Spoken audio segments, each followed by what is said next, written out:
I could pull it up. We're live now. Cool. Check. Maybe this is a part 2. Maybe I just tack it on the end because what's the difference? Yeah. Do whatever you want to do, man. So, influences. All right, we'll start with BMX, and then influences outside of BMX right now too. So, within BMX, we're in our last episode or this one. We were talking about like other podcasts, right? And how it's not a finite pie in that sense that like we can all share listeners. Mm-hmm. So I think in BMX we're probably going to have a lot of overlap and then a little bit of outskirts that's different, but like just what have you been listening to? What have you listened to historically up to now, and what have you been listening to like current? I think we all probably can start out with BMX in our blood. Yeah, BMX wise, absolutely. Yeah. And shout out to him. Yeah. Granddad kills it. Yep. And he's been slowing down because he's got a lot going on, and he's trying to figure out how to, make his episodes. He did a lot on a very, very consistent basis for a very long period of time. Yeah, he did. And then I think right around the time that he maybe would have slowed down, because he was kind of like on the fence about how am I going to keep funding this. Mm-hmm. Then he picked up the Powers Bike Shop sponsorship for the podcast, which just pushed it to continue on further. And which is we went from no BMX podcast to now we're seeing a podcast sponsored by a shop. And in my head, I'm like, yes, this is the direction we need to be going. Like, I would love to be able to promote Burke Street and Meserole and Ray's on our episodes. Like, that's the other end of, or, another ingredient to this pie that, you just made the pie bigger just by doing that. But it's like the slippery slope of BMX right there, right? Yeah, There's nothing stopping us from promoting Burke's and Meserole and Ray's and everything. But it's a continual race to the bottom, right? Like, you want to shout them out. You want to do this promotion because you're stoked on them. But that comes at a price that if you start doing it for free, why would they ever help you out for it? Because if it's driving back, but they don't have to. You started doing it for free with no agreement. You know what I'm saying? Like, yeah, true. So right, yeah, it's like when you look at the Nitro Circus thing that people were doing, where they to do a certain trick, you got paid a certain dollar amount, and some other kid would come in and be like, I can do that trick, and I'll only do it for $500. I don't need $2,000 to do that. And then someone else comes in and is like, I'll do it for $50. And then someone's like, I'll do it just to be in the show. Yeah. Well, it's a race to the bottom. That sounds like BMX in a hole right there. I'll do it to be in the show. Right. Well, and I'll do it because I love what they're doing and promote the shop, and like it's a race to the bottom, but it's not. Like it's a labor of love. Yeah. I see what you're saying now, because on my podcast, I've made it a point to have probably exhaustive show notes, and I shout out the bike shops in the show notes. Mm-hmm. So I think you basically just put a wrinkle in my brain, because I didn't even connect those two dots until just now. But now that you said that, I'm like already rewiring, thinking, all right, so I have these guys shouted out in my show notes, but I don't say anything in the pod. So like if I was to actually get decent viewership or something, then we could talk like, hey, every other week we do this shop, that shop, whatever. I'm not trying to figure that out this second. No. Yeah. I don't think you have to, and I don't think there's anything wrong with shouting them out or doing like Yeah. However you want to handle it, either. I just think it's an interesting point to bring up that like, you know, BMX is so money adverse that like it's not okay to make money off BMX, and Yeah. I don't know. I mean, there's a difference between making exorbitant amounts and living as well. Yeah. Yeah. I don't know one BMXer who I'm like, oh man, he's making too much money off BMX. There's no one. I know a bunch that aren't making enough. Yeah. And I don't, did you, bleh. Either way, I mentioned this on the Cam podcast about, this might be a sidebar, but about there being more awards. If there's more than just Nora Cup, more people can feel accomplished and seen and heard. But Nora Cup is ran by Our BMX, and they have an advertiser pool to answer to. Right, and that's fine. Let them answer to that pool. What I'm saying is, you know, that's just Grammy. There's still Oscar, Tony, and whatever the other one is. Yeah, you were talking about that with Lawhead too. Yeah, I think that's exactly what we need next. I don't know how it looks, but say one of the awards is working class, best working class streaker, best working class trail rider, and then go from there. Best fucking girl pro. I don't know. Like maybe that's a can of worms in and of itself. But hey, get Nina on it. Get someone who knows it, who can do it if they want to. Yeah. Because at the end of the day, Beatrice has been kind of the point with the female BMX right now. Who's that? With the Bloom. Oh, okay. So, I guess the next step is like I would do it. You and I would do it just for funsies. Like we could. Yeah, but that is a problem, right? Kind of. But it grows.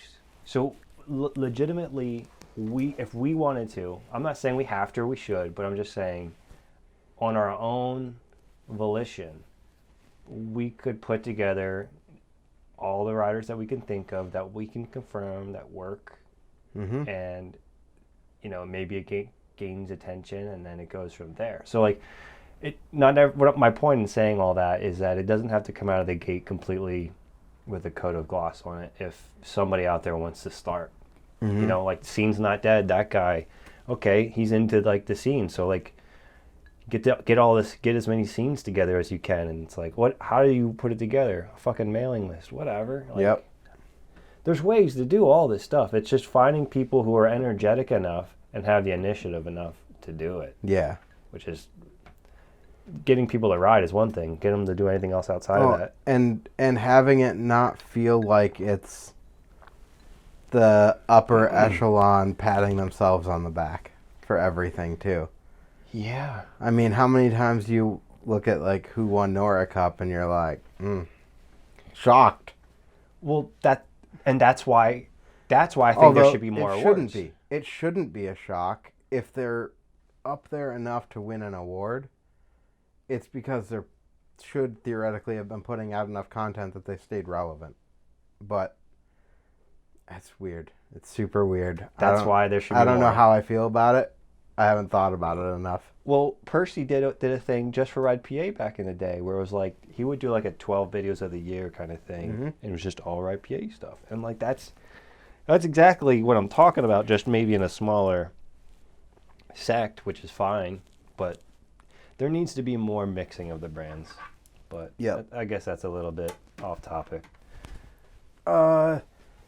So back to podcasts and what we're actually listening to. Well, I'm going to cut in real quick one more. That was one of my thoughts when we were doing the GrindWorks Jam at HCS.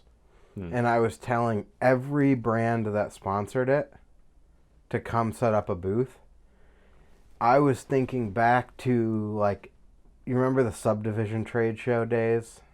Way back, like East Coast Terminal days. I remember East Coast Terminal. I didn't know it was called Subdivision. So they had a trade show in the basement. Yes. Every once in a while. They did it in the winter too when it was mad cold. Yeah. Right? Well, and it was paired with, there was a contest that always happened. They did one there and they did one up in Canada, and I can't think of what that contest was. It wasn't La Rev, was it? Yes, La Rev. Ah, shit. So they did the Law Revolution contest, and then they had the subdivision trade show in the basement.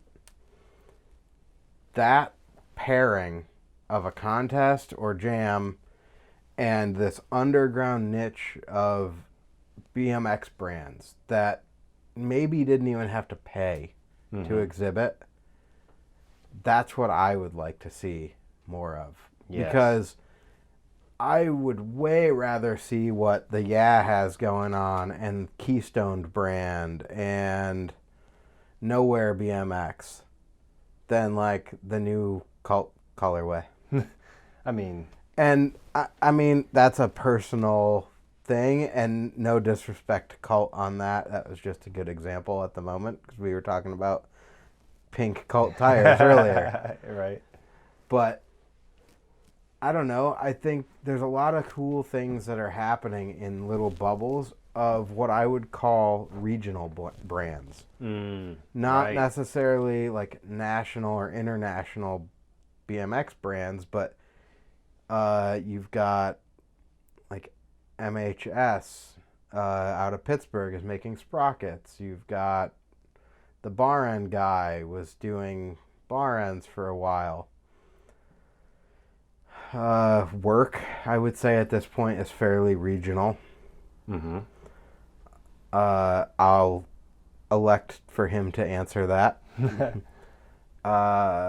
Who's the dude out in Montana? I think Not the Corn Hucket dude? no, That's Indiana. That's Nebraska. That's Nowhere. Nowhere. He's another frame White builder. House. White House. That's who I'm thinking of. Yeah. So I'm assuming he is fairly regional. And then you got Laird Frame. Yep. He's semi-regional, I bet. Yeah, he might be national, but yeah, all these things, you know, we've all shipped international or whatever, but we don't have a consistent customer base outside of a region, I would say. Yeah, exactly. And I feel like that's a second tier of BMX. You've got your top tier companies that are legitimate companies, been around for years, pushing hard, and then you've got the second tier, where we've got a regional following. Some of us make money, some of us do it as a labor of love. Anyway, those are the groups that I would love to see come together. Dead Crow Army, another one. Man, the list is huge because it turned into, at one point, those were the only ones I was asking to sponsor the events. Right. I only want the dudes that have a regional following because I feel like some of them care more. Right.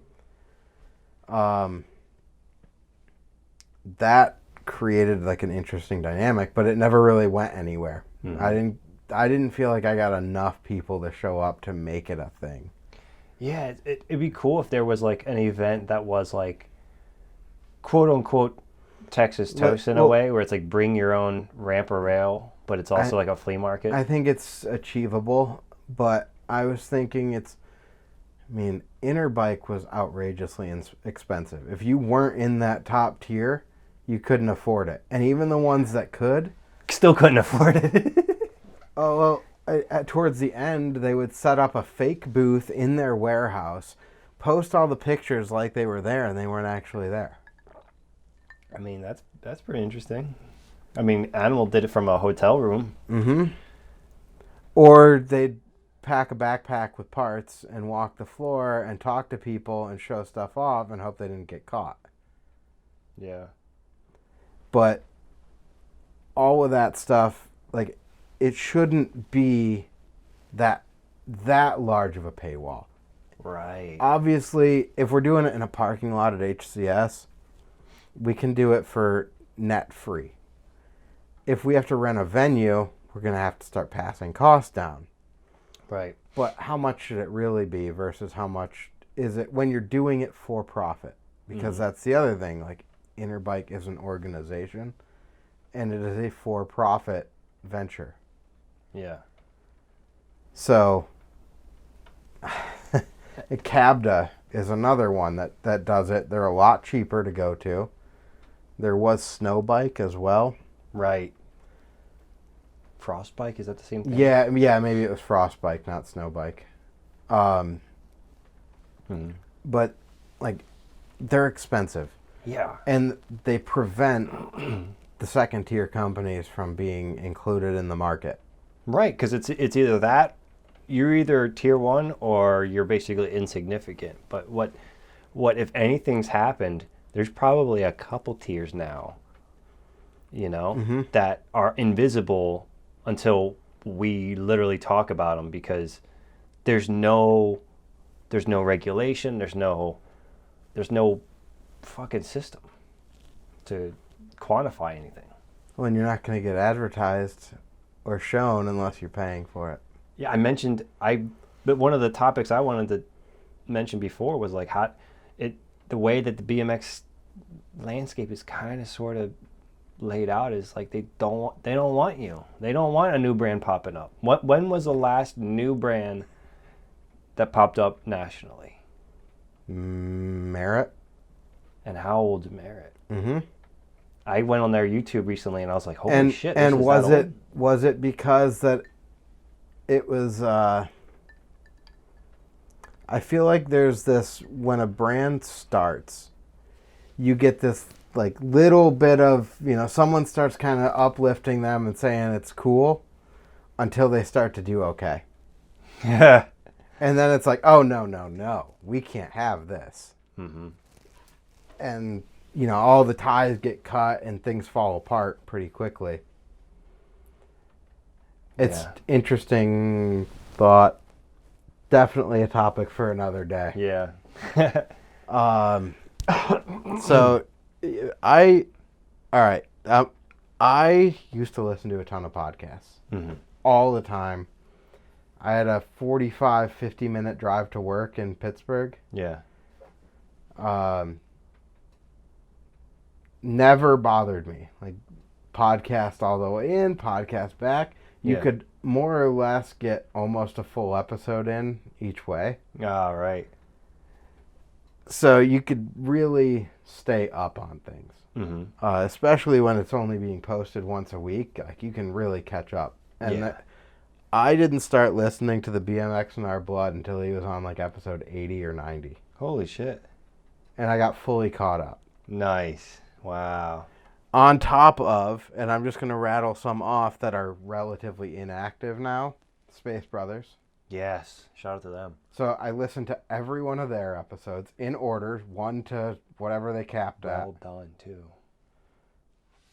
BMX in Our Blood, Mm-hmm. listened from episode 1 up to like 103 or something, I think I'm kind of at. Listened to all of the Rollback podcast. Kyle Carlson, Yeah. right? Yeah. Fuck. Listened to every one of the Unclicked episodes until Dennis stopped doing it originally. Wow, you're right, yeah. Listened to every one of... What was that one? Just looking right now. All right, every Imprimatur. Mm-hmm. And then every Poliver. So that was all while I was living in Monroeville, driving 50 minutes to Leechburg. Right. That's a lot. Yeah, and how many of those are still going? So there's more, but I didn't drop the ones that are still going, other than BMX in Our Blood. Okay, gotcha. And Unclicked. Right, yeah. That That makes sense now. But that's a lot of podcasts all strewn together consecutively. And I lived there for 5 years. Mm-hmm. And then I moved to a house less than 15 minutes away from work. And you can't listen to stuff at work? I mean, kind of. It's just not that fitting. Mm-hmm. Like, I'm either on calls or on meetings or working, like trying to actually focus on something. Yeah. So I generally like more like background noisy type stuff at work. Mm-hmm. Makes sense. that 15-minute drive though was like, it takes me 4 days, or it takes me 4 days to listen to like a good long episode of something. If You're it's listening an to that hour pod and a the whole half. week, basically. Right. Yeah. So I started to fall way behind, and I'm sure you could already figure out based on I listened to it from episode 1 up to wherever. Yeah. I don't want to listen to them out of order. So even if I like, oh, this one's going to be an interesting dude, I'm not listening to it unless I listen to everything up to there. Right. So now I'm weeks or months behind on everything. So I lived there for 2 years, and now I'm 5 minutes from the office. Oh, shit. Oh, well, all right. So the temporary, when I was working at that other company, it was a 25-minute drive. Mm-hmm. I'm like, this is sweet. I get a podcast every day. Mm-hmm. And then when I quit that and we got our own office, it's 5 minutes away. I'm like, I hate this. So I've been stuck not listening to stuff unless I take a trip. And then I'm like, do I want to go on this road trip with a friend, or do I want to go alone and listen to a podcast? Force the friend to listen. That's the next thing. Sometimes. Yeah, sometimes you probably don't want to hear what they have to say about every single thing, too, you know? Or just they're not into it at all. Yeah. Then it's weird. They're like talking over it, and it's like, I'll pause it. It's fine. Yeah. That's how I feel about listening to metal. It's like if I'm not around people that like metal, I feel so like weird subjecting somebody else to it. Well, yeah. I stopped listening to music while on long drives, though. Mm-hmm. And it sounds weird, but I don't want to know that I've listened to 57 songs and I'm still driving. Yeah. You're like, this is painful. It doesn't make the time The pass vibe fast. has changed 57 times. Yeah, it burns you out quicker, I feel like. Yeah. So it takes a long time to get to that point, but yes, I don't feel like music helps my drive. Right. Yeah, podcasts are just an easier way for me to focus. Leanne and I will both put our earbuds in and listen to our own podcast while we clean the house. Because if we don't, we can't even fucking concentrate to clean the house, because we'll just like start talking and then start talking about what we want to do instead of cleaning the house and never get anywhere. But so I'll shoot another one I listen to. I definitely try to keep right up on yours within a week or two of it dropping. Anytime a new Different Spokes drop, I'm on it. I'm very infrequent. I've done more this year than last year, but I'm still very infrequent. But I have a lot of ideas. Can relate. I'm starting to get to the point where it's like, all right, part of it is accepting that I'm going to film myself talking. Like there's a metal YouTuber I follow, actually, who doesn't show their face, probably changes their voice, and they just talk about metal albums, and they like use motion graphics, like very crude, like basic shit, but ends up being entertaining. It's like, and I see shit like that, and I'm like, wow, you don't really need your face. Depending what your channel's about, you can be kind of pseudonymous. But for what I want to do with Different Spokes, and like the more I've kind of got these episodes under my belt, I'm trying to figure out my scope, where like I keep talking about my hip problem during episodes that are, hour and a half, 2 hours, however long. Anybody who's listened from the beginning will know exactly what hip problem I'm talking about. But there's a lot of people out there who don't want to watch an hour and a half thing, or aren't going to listen to that hour and a half thing just to find out about the hip thing. So I thought, well, if I want to make this a point that I'm trying to get across, semi-public journal about my health problem or, body problem, maybe I should just make a video specifically talking about that hip problem. It's probably going to be a talking head video. And it's like being okay with doing that, putting yourself out there, and also understanding that I'm not going to be shooting for clickbaity shit. I'm not, I mean, I don't even have 1,000 subscribers, so I couldn't even, like, Yeah. like, it doesn't make any sense to even fucking go that route. I mean, so it's like, I just have to accept that I'm going to be in front of the camera, but it's also like, I'm not trying to be pro YouTuber. I'm just trying to get a couple ideas out. And once those ideas are out, who knows? Maybe it's time to pack up shop, but Yep. I just want to get those ideas out.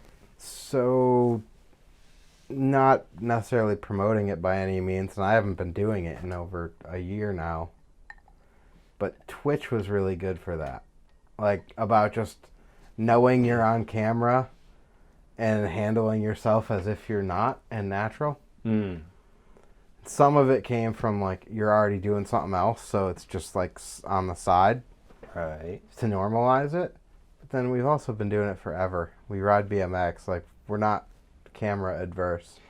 Yeah. But yet we act like it. All of us. Well, okay. So here's why. I'm going to say this is why. Okay. When we're filming tricks and riding BMX, what's the absolute worst thing you can do? Look at the camera. Mm-hmm. It's like you're trying to come up with this completely natural thing as if the camera is not there at all. Mm-hmm. So when you land something and look at the camera or whatever, it's wrong. Yeah. You're in the wrong to look at the camera. Yeah.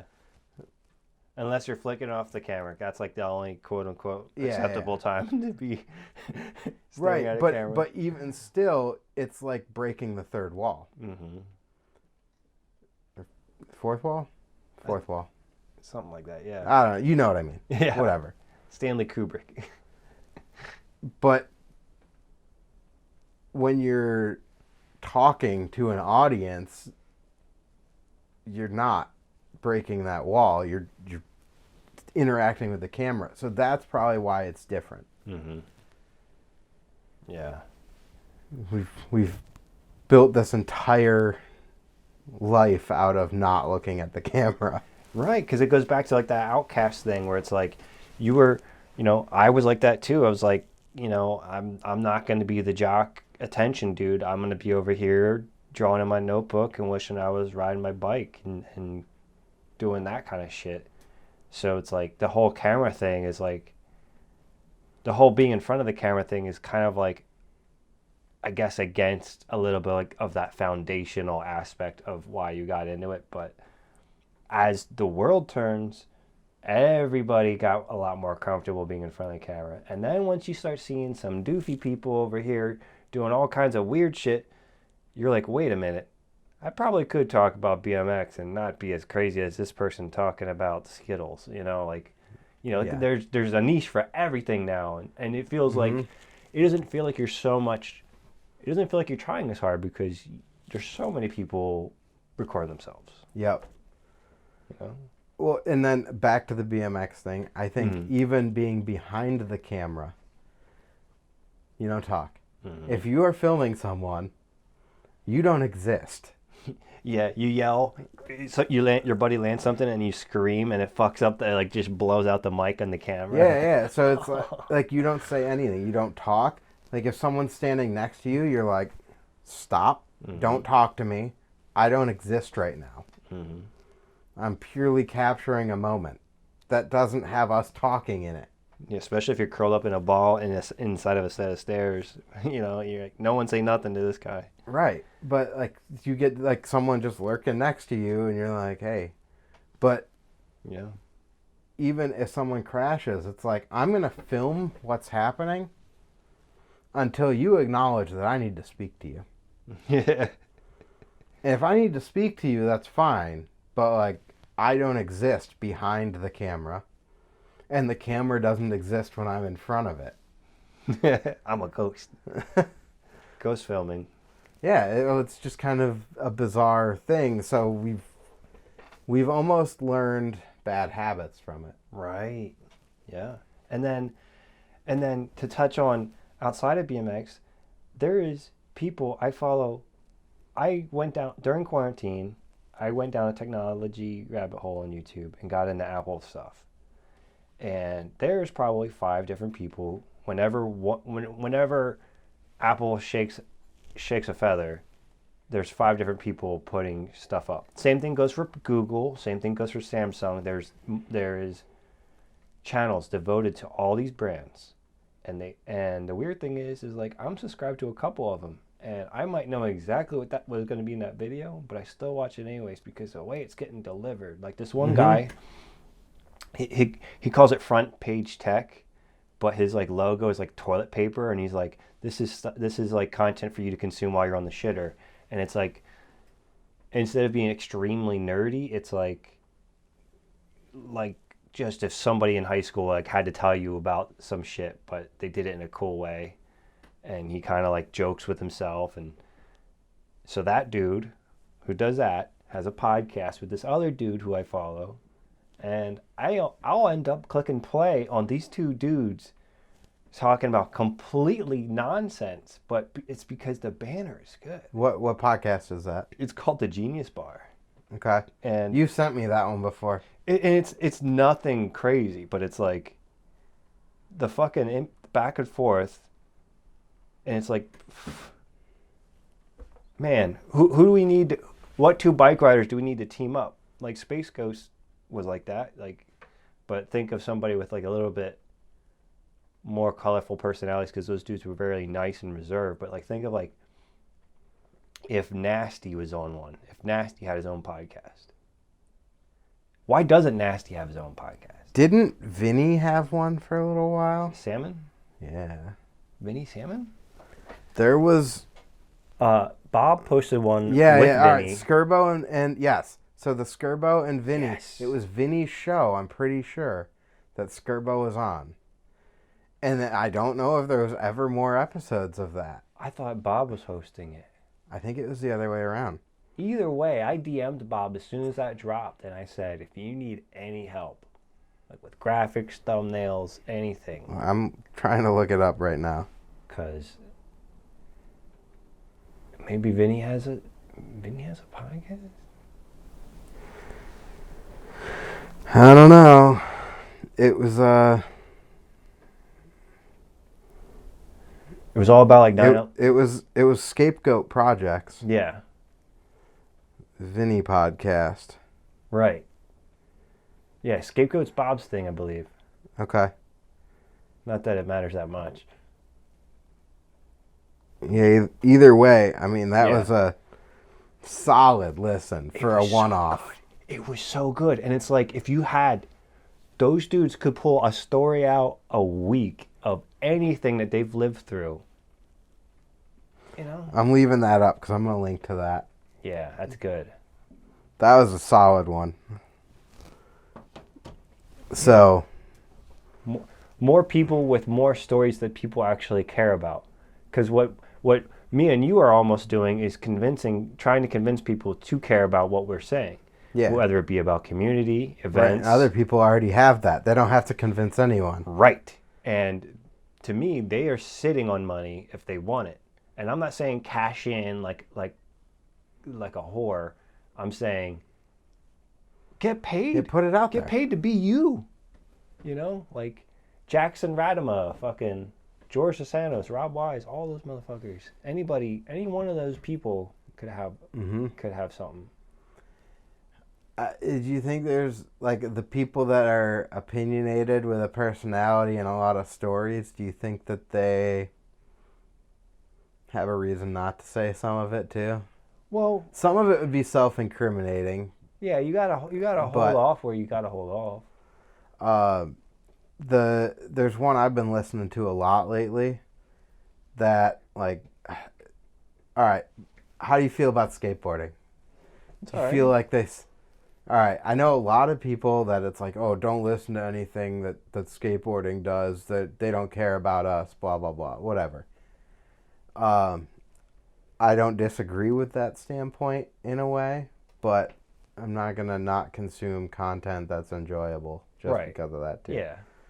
But Hawk versus Wolf podcast is Tony Hawk and Jason Ellis. I listened to a couple of those, yeah. They have those stories. Mm-hmm. Big time. And they've got the connections to draw more stories. And I think, they've kind of addressed it a couple times, but Tony Hawk is past the point in his life where it's all 12-year-olds. All those 12-year-olds have grown up now, and he can be more real about a lot of the discussions and stories and doesn't have to keep it so PG. Right. And didn't Ellis ride BMX too? Skateboard. He said he rode BMX too, though. No, he's skateboard. Vert ramps. Skateboard. No, he said it in the podcast. They've had other people on. They had one story about... he used to BMX and then he switched. I don't think so. I think it's in his Wikipedia article, man. Let me bust it out. It's all good. It's all good. You can bust it out if you want. I mean, it's not a big deal, but and Spike Jones used to BMX too. Yeah. But they had, I think it was like Rick Thorne and someone else. Oh. They didn't have them on yet. They want to have Matt Hoffman on. Right. But they were saying one of them went up to like Lance Mountain and told them that he was their favorite skater because of this part in the video. He's like, that wasn't me, that was so-and-so. And they're like, oh, well then he's our favorite skater. And walked away from him. Oh, so shit. It's a hilarious little snippet. But that show has had a lot of cool stories. And then also just listening to like when Tony just destroyed himself. So what happened? Was this recent? Yeah, he broke his leg or something really bad. Or hip. I don't remember now. Leg. And he's kind of older. And then they did some surgery and everything, and it's like, I don't know. It's been like a recovery trail, though, to kind of listen to. Right. Wow. And then he had that movie come out on HBO, Till the Wheels Fall Off. Oh, is that like a documentary about Yeah. him? Shit. That's cool. Sam Jones put it out. I don't know who that is. Skateboard dude. Oh, yeah. But director of other documentaries and stuff. Mm-hmm. So I haven't watched it. I don't have HBO Max. Mm-hmm. I listen to the 9 Club, not always, but when there's a name I recognize, I'm in. Like Neckface, I didn't know anything about Neckface, but then that's why I hit play on it. He's like this gnarly graphics dude who skates, and he was talking about getting put in jail and then how he got back out and did all this other stuff. And that was like, I listened to that episode almost 5 years ago, and I still remember that. It's crazy because it was a good story. Mm-hmm. And it's like, holy shit. That's how that Vinny episode too. Yeah, because they were talking about riding street all night. Like, I'll pull a date for that. You talk on your 9 Club thing quick. Oh, that's all I had to say about that. But the Vinny thing, they were talking about riding street like the day of 9/11. Dude, I swear this was older than this. That Vinny episode's only 2020. Mm-hmm. During quarantine. Yeah. Mm-hmm. March 23rd, 2020. It feels like that was forever ago. Mm-hmm. A lot of stress ago. Dude, no joke.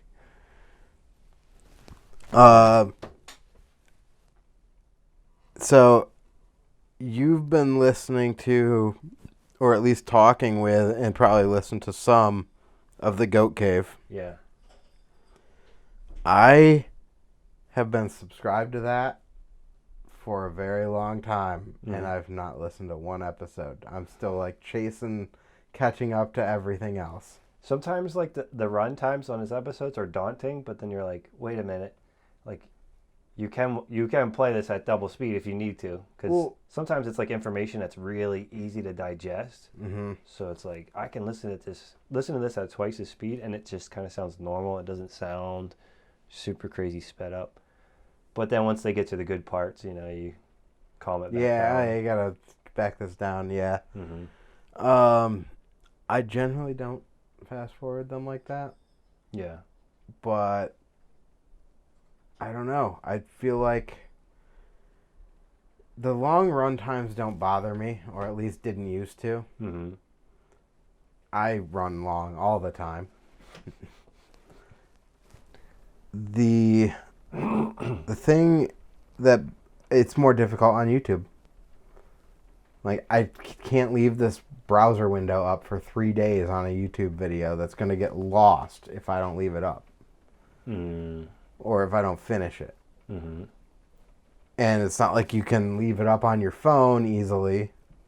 But if you're logged into YouTube, you'll see it. It'll show up, and yeah, you can pick up where you left off. But I just don't feel like it's not that simple or intuitive most of the time. Right. Whereas my podcast app, as soon as I plug it back into the car, I just hit play. Yeah, that is a little bit better. So I'm in the club of non-YouTube. Mm-hmm. And that's where I listen to all my podcasts. Like, you got to really convince me in your episode that I need to go watch it on YouTube to get me in there to watch this thing. I wish I could set it up. Like, so you can set it up so your podcast is a video episode, but the only way I can do it is through Anchor into Spotify. Into Spotify, yeah. But I don't know how to do it through the rest. I think if you hosted yourself or did that libsyn thing and get all crazy with it, you can, but my eyes start to roll in the back of my head once I get that deep into shit. And if to a point, if you're not using your like Google Play or your Apple Podcasts, and now you're into auxiliary apps and everything, you already lost me. Like, I'm not. Yeah. If I can't get it on there, I'm not getting it. Yeah. But I feel bummed about that because he's got, when you look through his episodes, he's talked to so many awesome people. You can see just in the progression how the podcast has grown, even without having listened to any of it. And I'm like super stoked on that for him. Yeah. And he's kind of but I'm missing more and more. Yeah. And he's been hit with the demotivation bug too, you know. Yeah, I get it. I gathered that on when you were interviewing him, Yeah. That he's like looking for more. But it's the same thing we were just talking about before, too. BMX, when you're younger, is the only bubble. And then as you grow older, that bubble shrinks or everything around it grows bigger. I don't know what's what. Right. Maybe a little of both. But you have all this other life stuff happening peripherally. And for me, BMX was it. When I was younger. And then a lot of people that had music and BMX or art and BMX or they had something else that they ping-ponged between. I never had another thing. Right. Yeah. So it's been tougher in a way too. Like when you're demotivated, what am I doing? Oh man, what do I do? But I totally understand that he might feel like he pigeonholed himself too. But I think you're right. And I think that's probably where he's at.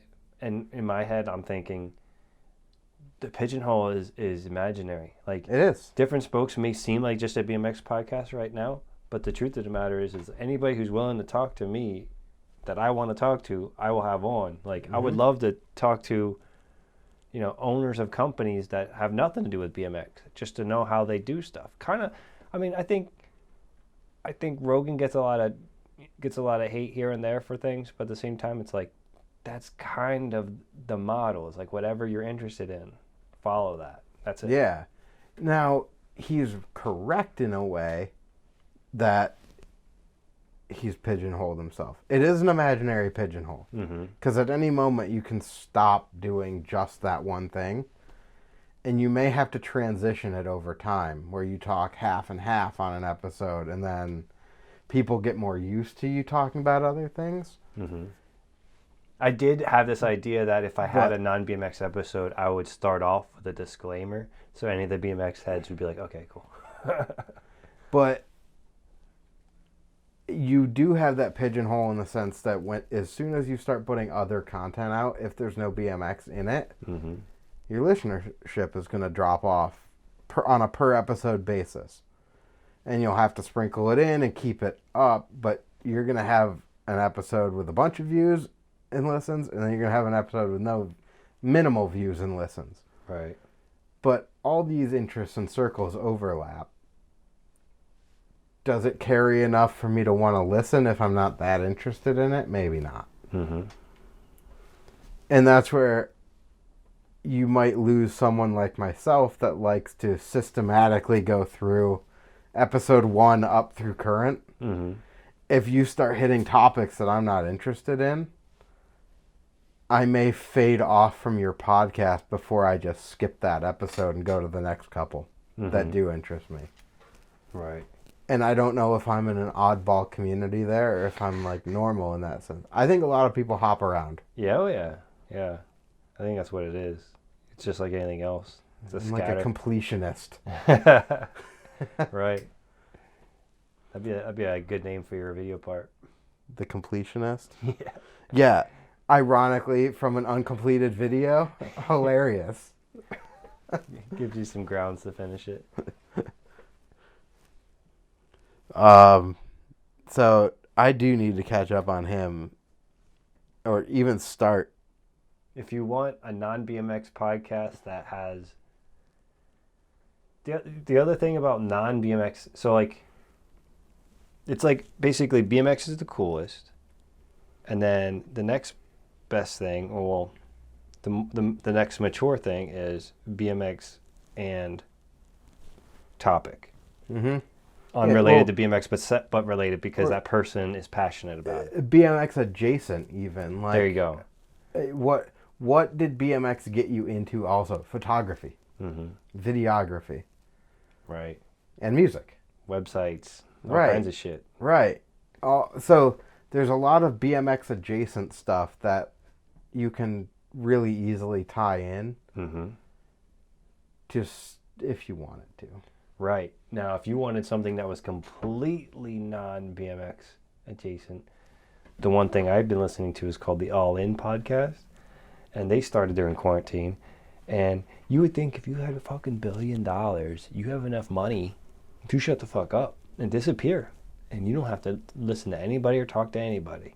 But these dudes, during quarantine, got a bug up their asses and they started. And it grew.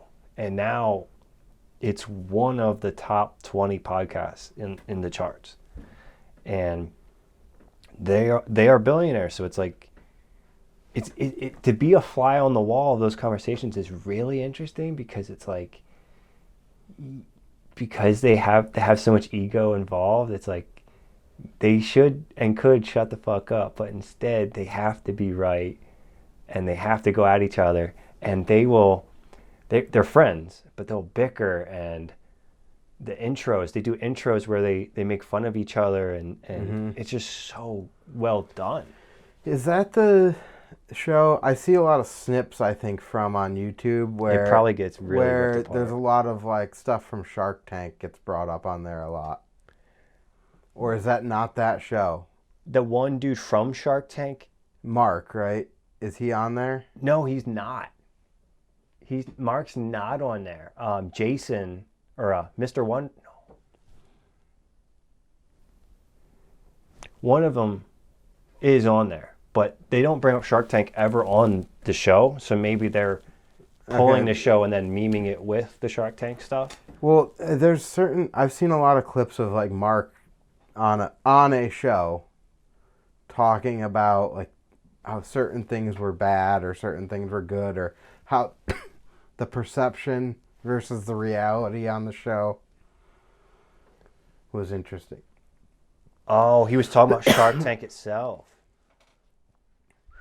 Oh, wow. That's and it's more about specific deals. Like, you know, the people would come on there, and as soon as they landed the deal, their motivation would tank. Wow. Like, oh, we made it. And it's like, no, your work just started. Damn. What's the name of that podcast? That sounds good as shit. I have no idea. Damn. Okay. I just see it pop up. I'll try to pay attention if I see it. Cool. About like I like that shit. What is this? Yeah. Some of those I like the behind the scenes like that, because they do a lot of it with the Pimp Your Ride stuff too. That like it was not what it looked like, and it was just a total pile of crap. Yeah. But I think we all knew that. Right. But it pops this like imaginary bubble of this cool thing that we saw when we were younger, and they're like, oh no, it's actually all fake. Yeah. It kind of like helps motivate you to make the reel, because you're like, all right, well, that was kind of shitty. Or to just not do that same thing. Yeah. Agreed. I have all right. Yeah, dude, sick. Listen to every one of those. That podcast, to me, is deck talk. It's like the same conversations that you and your boys would have sitting on the deck of the ramp at the park. Right. Or while you're not riding, sitting at the street spot. Now, I haven't listened to that many of them, but I will say my immediate knee-jerk reaction was that this is the closest to candid conversation of all of them so far. Mm-hmm. Yes. But it's also like some of it, his episodes are so short that they feel highly curated in a way.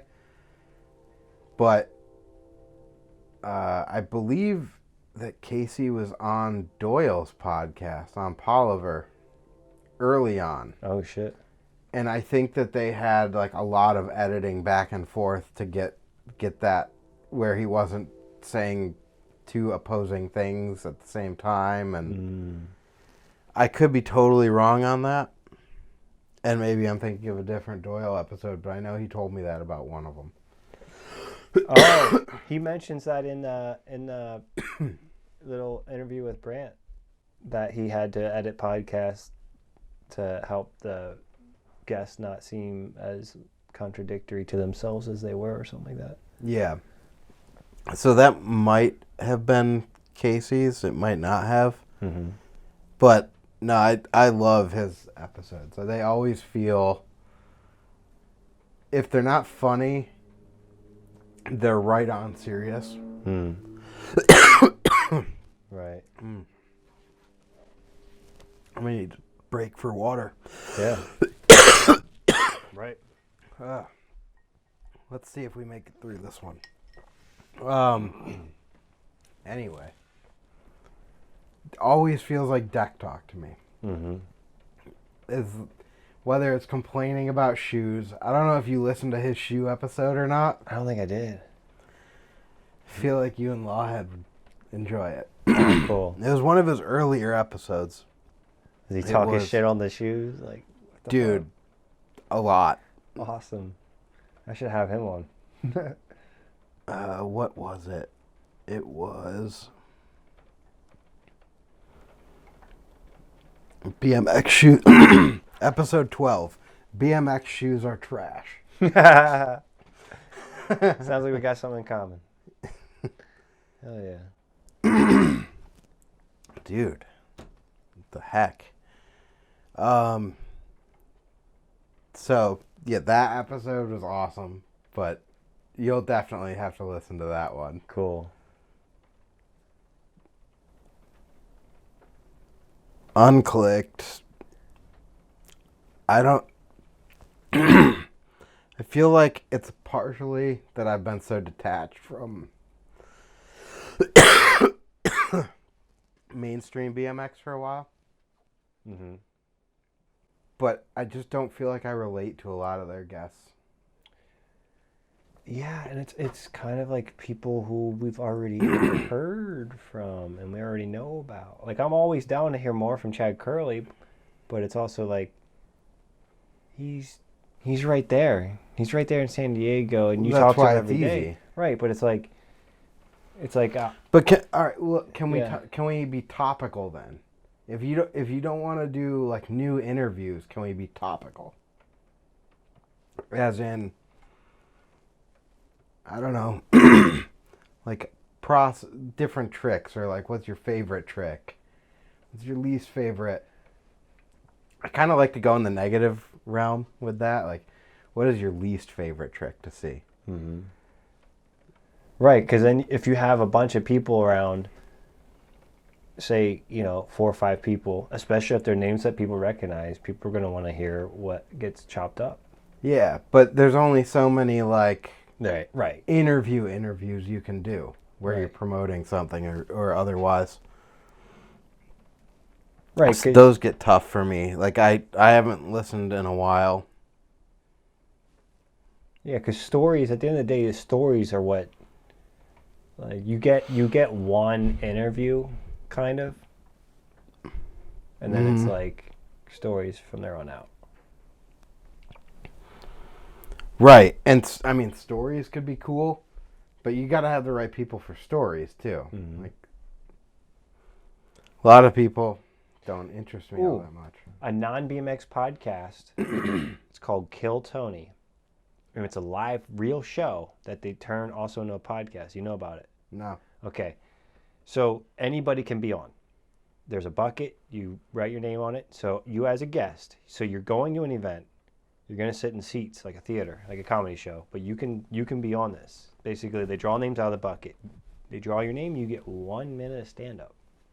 After your minute is up, be it good or bad, they have guests there. Sometimes it's like Rogan. Sometimes it's, comedian XYZ, a real big person that's also there. And they'll give you feedback. And sometimes people aren't funny. But then Tony, the main person, host of the show, will ask him a couple questions. And immediately this guy, who was just unfunny a second ago, is making the whole crowd laugh because he talked about how his day job was crazy and he had to do something gnarly. And it's like... Right, it's like what's your deal? Like, you're not looking at what's funny about your day-to-day. Right, and when you see this, you watch them correct these other people, you start, like, kind of thinking about yourself and applying little bits and pieces, little seeds of grain. Yeah, that's interesting. Kill Tony? Yeah. It was really, really good when they had the band members. The band members would, like, dress up as themes and, like, be in character. Like, the one, Jeremiah, he would dress up different things every episode. And the one was Feminist Stacy. And he'd be like, oh, is that what you really wanted? Is that what you really want to hear? Like, completely joking and completely leaning into it. And so, like, when they're interviewing the comedian at the end and he's saying stuff, the band members would just chime in and fuck with him, and it just turned into just a fiasco of just silliness, But that's awesome, though. BMX adjacent podcast, the Breaking Free Skate Park podcast. Breaking Free, bring that back, Dave. I don't know if it's ever gone away, but it's infrequent. Yeah. June 24th was his last episode. Every time he does one, I'm like, I text him, I'm like, yes. Like, you and him, every time you guys post one, I'm like, yes, come on, fuck yeah. Dude, the little feedbacks like that, though, are awesome. Like, I'm not doing this in vain. I try to text you almost every time I listen to one, too. Like one thing I liked or one thing I didn't like. And, like... Mm-hmm. And I refuse to record another remote one until I get my audio straight. Dude, but half the problem is probably not your audio.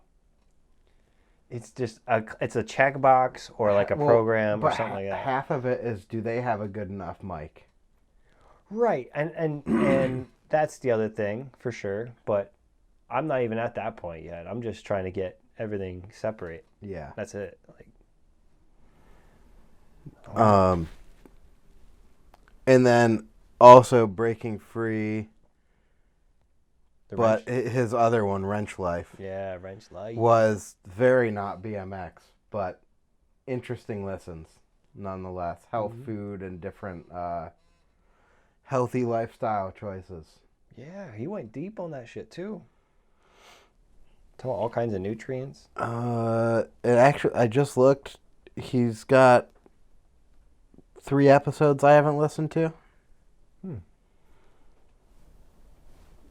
But I think he's got. So he did his last episode of that was June 30th. His last episode of Breaking Free Speech was June 24th. So I think he goes in like doses of being able to do it too. And I know he's got, between the park and significant other and some other stuff going on, like when do you find time? Yeah. You got a big ass skate park to deal with. It's yeah. crazy. And good, bad, and ugly with all the different, not only skate park, but bike shop, skate shop, scoot shop. If anybody's stuff. got a pulse on BMX, it's got to be you seeing it all happen. I've been trying to get up there, I say like twice a month, but it's like if I get up there once a month, I'll be happy. Do you get a hotel up there? Or? No. Every Sunday he does a old man session, old timer session. Yeah. 25 and older. You just day trip it? Yeah. But it's 10 to 1. So I got to leave at 7 to get there by 10. So it's 3 hours for you. Yeah, 2.5 to 3. Why? Yeah, I know you're like, how far is it for me? It's way further for me. I think it might be closer to 4. Yeah, why? I thought you were further east than me. No, I'm further west. God damn it. That's what it is. Fuck. I have my map all fucked up. But you can take 90 the whole way there. Is that like no man's land, go as fast as you can? It's the turnpike nonetheless. It's straight more. So I'm not so. I gotta like go over and then up.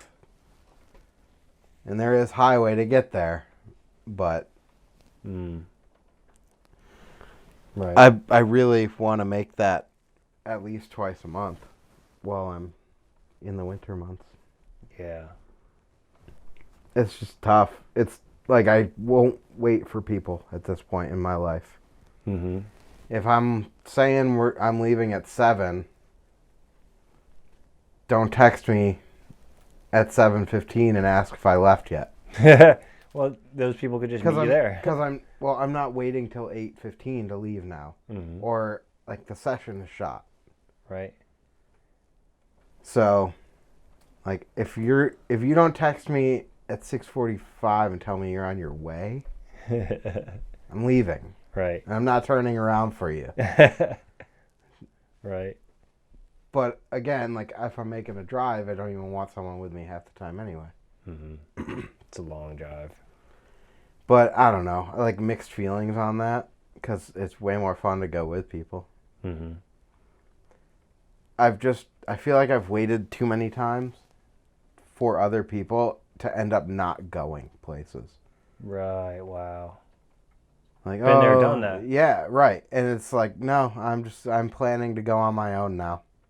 If you come along, that's cool. Right. Makes sense. But I've been up once so far. I haven't been up since he took it over. I sucks because like him and I get along like peas and carrots. So it's like, fuck, man, I still haven't been to your park since you took it over. It's so cool. It's way better than it was as Rasp. It looks sick now. It's broken into like different sections, so you get the same vibe as like we can all ride at the same time in little spot sections, but they all flow still. It's not like I'm going to ride this feature and only this feature as a spot. I'm going to ride this little section, and we can ride this section and have a session while other people are riding this section and have a session. Right. Which is cool. There should be more contests there. Like, not contests that he throws, but like, when's the last time a company's had a contest at a park? So I was asking him about contests the last time I was up there.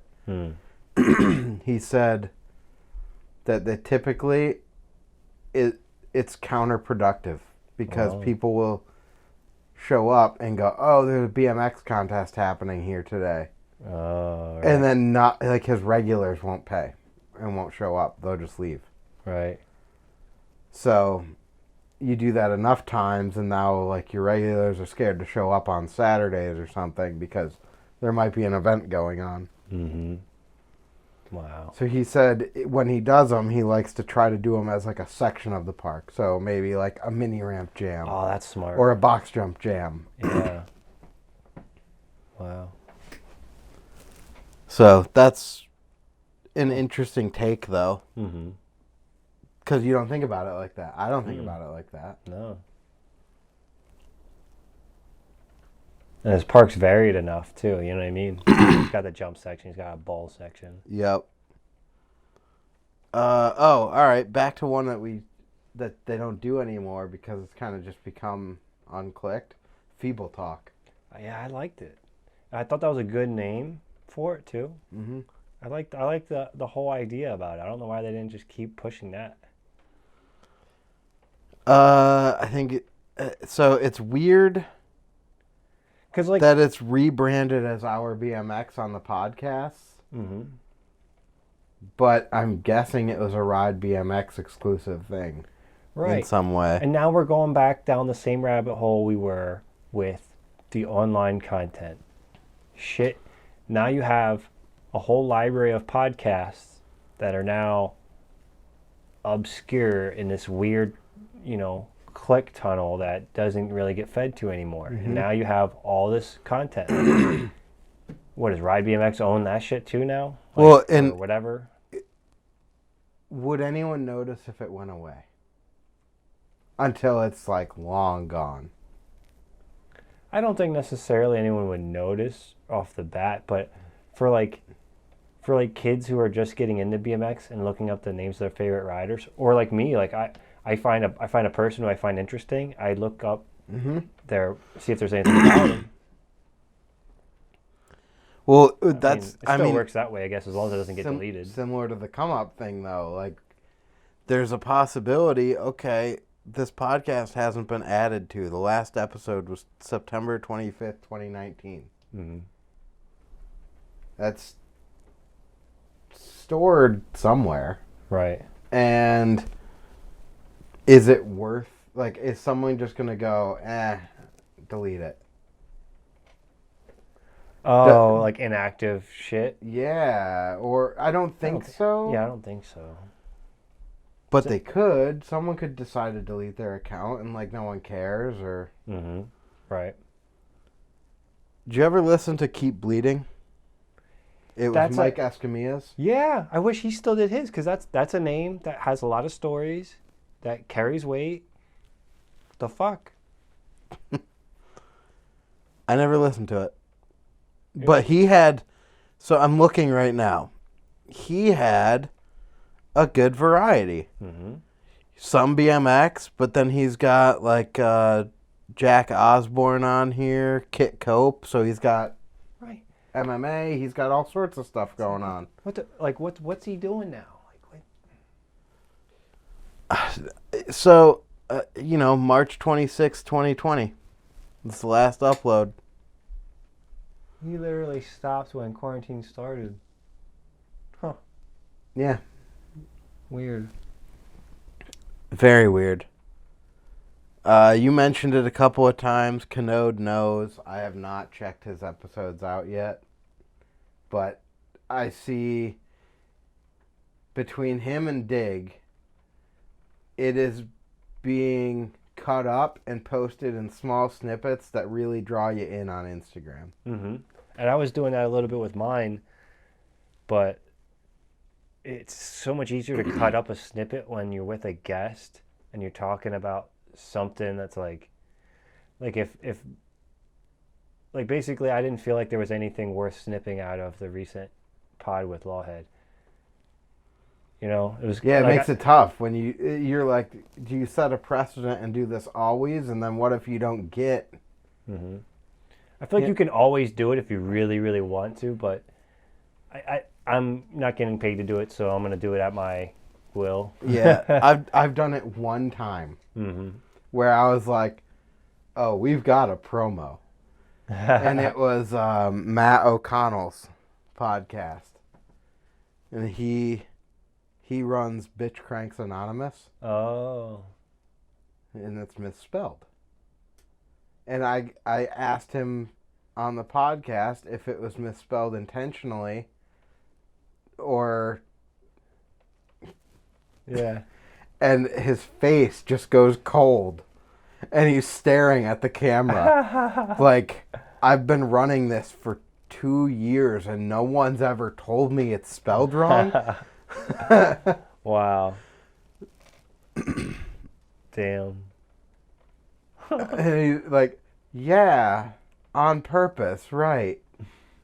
Oh, no. It's so good. Oh, man. Because I knew as it was happening, there's our promo. Yeah. Like, It's got a good hook. so good. Yeah. But, yeah, I never do them. But, I guess, I've always said I don't care. That's not true, in a way. Mm-hmm. Like, I care enough to be doing this, and I care enough to put the content out there. But I don't feel like drawing 5 extra views by putting all this time into cutting it down precisely or putting the promos out there is really as productive as I could be using my time. Right. Makes sense. Yeah, especially when you got other things to do. Like, I didn't start thinking about the shit until I got a big order and I'm sitting there sewing so much and I start to think I would literally love to be able to clean up and mow the grass and take care of anything and not feel this obligation. You know? So it's like once you feel that burnt vibe, you gotta distance yourself one way or another. Yeah. It's tough though. But then taking a break, the dust settles and it's you're like, oh. You know, they say 1 step forward, 2 steps back, but it's way more than 2 steps. And when you take a break, you're like starting from nothing again. Sort of. You have something there. Because you had momentum. And momentum, once you stop it, is a nightmare. And that goes back to Dad with the dropping it every week. He literally, I mean, to me, he was up there. He was up there with everything else I was listening to weekly because he was dropping weekly. I mean, I'll still listen to everything he posts because I'll make sure to see it. I'm on there so much. You know, I binge media all day. I'll give Brant an honorary mention. Yeah, fuck yeah. His YouTube channel keeps it up all the time. Like, I think he's still posting every single day. If not, it's something very, very close. So this is one thing I want to talk with him about, but he rides the fence for me in content for the sake of content. And I know that he doesn't feel that way because I've asked him before. And I don't get that feeling when you watch his stuff. I don't feel like it's just thrown out there just to throw something out there. But I think that's very intentional. And that's why he's got, like, this day is BMX news. And this day is, like, a riding edit for the week. And this day is something else, a tech tip or something. Because you can balance that. And you can curate the best you can do for each one of those over the course of the week. And if you're going to be away, you can schedule them. Yeah. You know, you can do a little bit extra and schedule them to drop. Yeah, and he's doing that. His job is part-time, I think, so he's got a lot of time. Well, I shouldn't say a lot, but he's got a good amount of time to kind of focus on that a little bit harder. So, I always say, I don't really listen to his stuff that much. And I always thought that his audience was the younger crowd. And he said it's not. It's more like it's our age that doesn't ride as much. that wants the vibe of like a fun session, and you can Wow. watch a video and feel like you're a part of the session. Right. And that's definitely what he does. He definitely Mhm. brings you in that way. Right. So I think that's an interesting take, because Yeah. he had asked me at one point, "What do you think my demographic is?" Mm-hmm. And I'm sure that each of his video types has a different demographic too. Mm-hmm. Like the brake tip, the one brake tip he did, painting the helmet, the gyro setup was pretty cool. Mm-hmm. I listened to some of his stuff. I listen more now than I ever did. Mm-hmm. I listen to. I don't want to get in the weeds on it, kind of, but listen to some of his stuff from like last year, almost a year ago, and there's some interesting stuff about the Olympics. Mm. And some counter argument stuff going on about the Olympics. Mm-hmm. Because he doesn't see anything wrong with it at all. And I understand why people don't like it, and that they don't feel like it brings something to the table. But I don't think that the response is immediate either. Mm-hmm. I think the immediate response might be someone getting mild interest in getting a mongoose from Dick's Sporting Goods or something. Right. And it might take a couple years before that person sees it in a real shop and gets a real bike and everything. Right, because anything can steer that person off that path. One bad conversation with his 15-year-old girlfriend, high school Mm-hmm. kids we're talking about, not Yeah. talking about adultery or anything like that. Yeah. Anything can steer you away from getting further down the road. And then it's also like, maybe this is a weird thing to say. We can quickly move on if you want. But it's also like steering people down this road. It's like, I don't know if I necessarily want to steer people into BMX. It definitely helped me, and I would almost probably say saved my life in a way. Like at a time when I was a young kid and I was capable of doing a lot of things instead of focused on doing this thing. Now, do I want to funnel people down that path where they eventually get good at bike riding and they realize that they got good at something they can't really make money off of unless they literally do something completely different, like sell energy drinks? Mm-hmm. I don't know if I want to pull anybody down that way. I guess in my sense, probably similar to Brant, is like your audience. I mean, he's definitely trying to grow that audience. He's trying to pull people in. His stance is, how is there a negative to it being in the Olympics? Mm-hmm. There's not. And I can't argue that. The argument is typically that's not my version of BMX, and that's not core. Right. Is street in the Olympics, or it's just racing? No, right? It was BMX Park. Oh, yeah, that's right. There is freestyle part. Which, while we're on the topic of the women's contest at the BMX Park, mm-hmm. was probably the most into a BMX contest I have been since early X Games.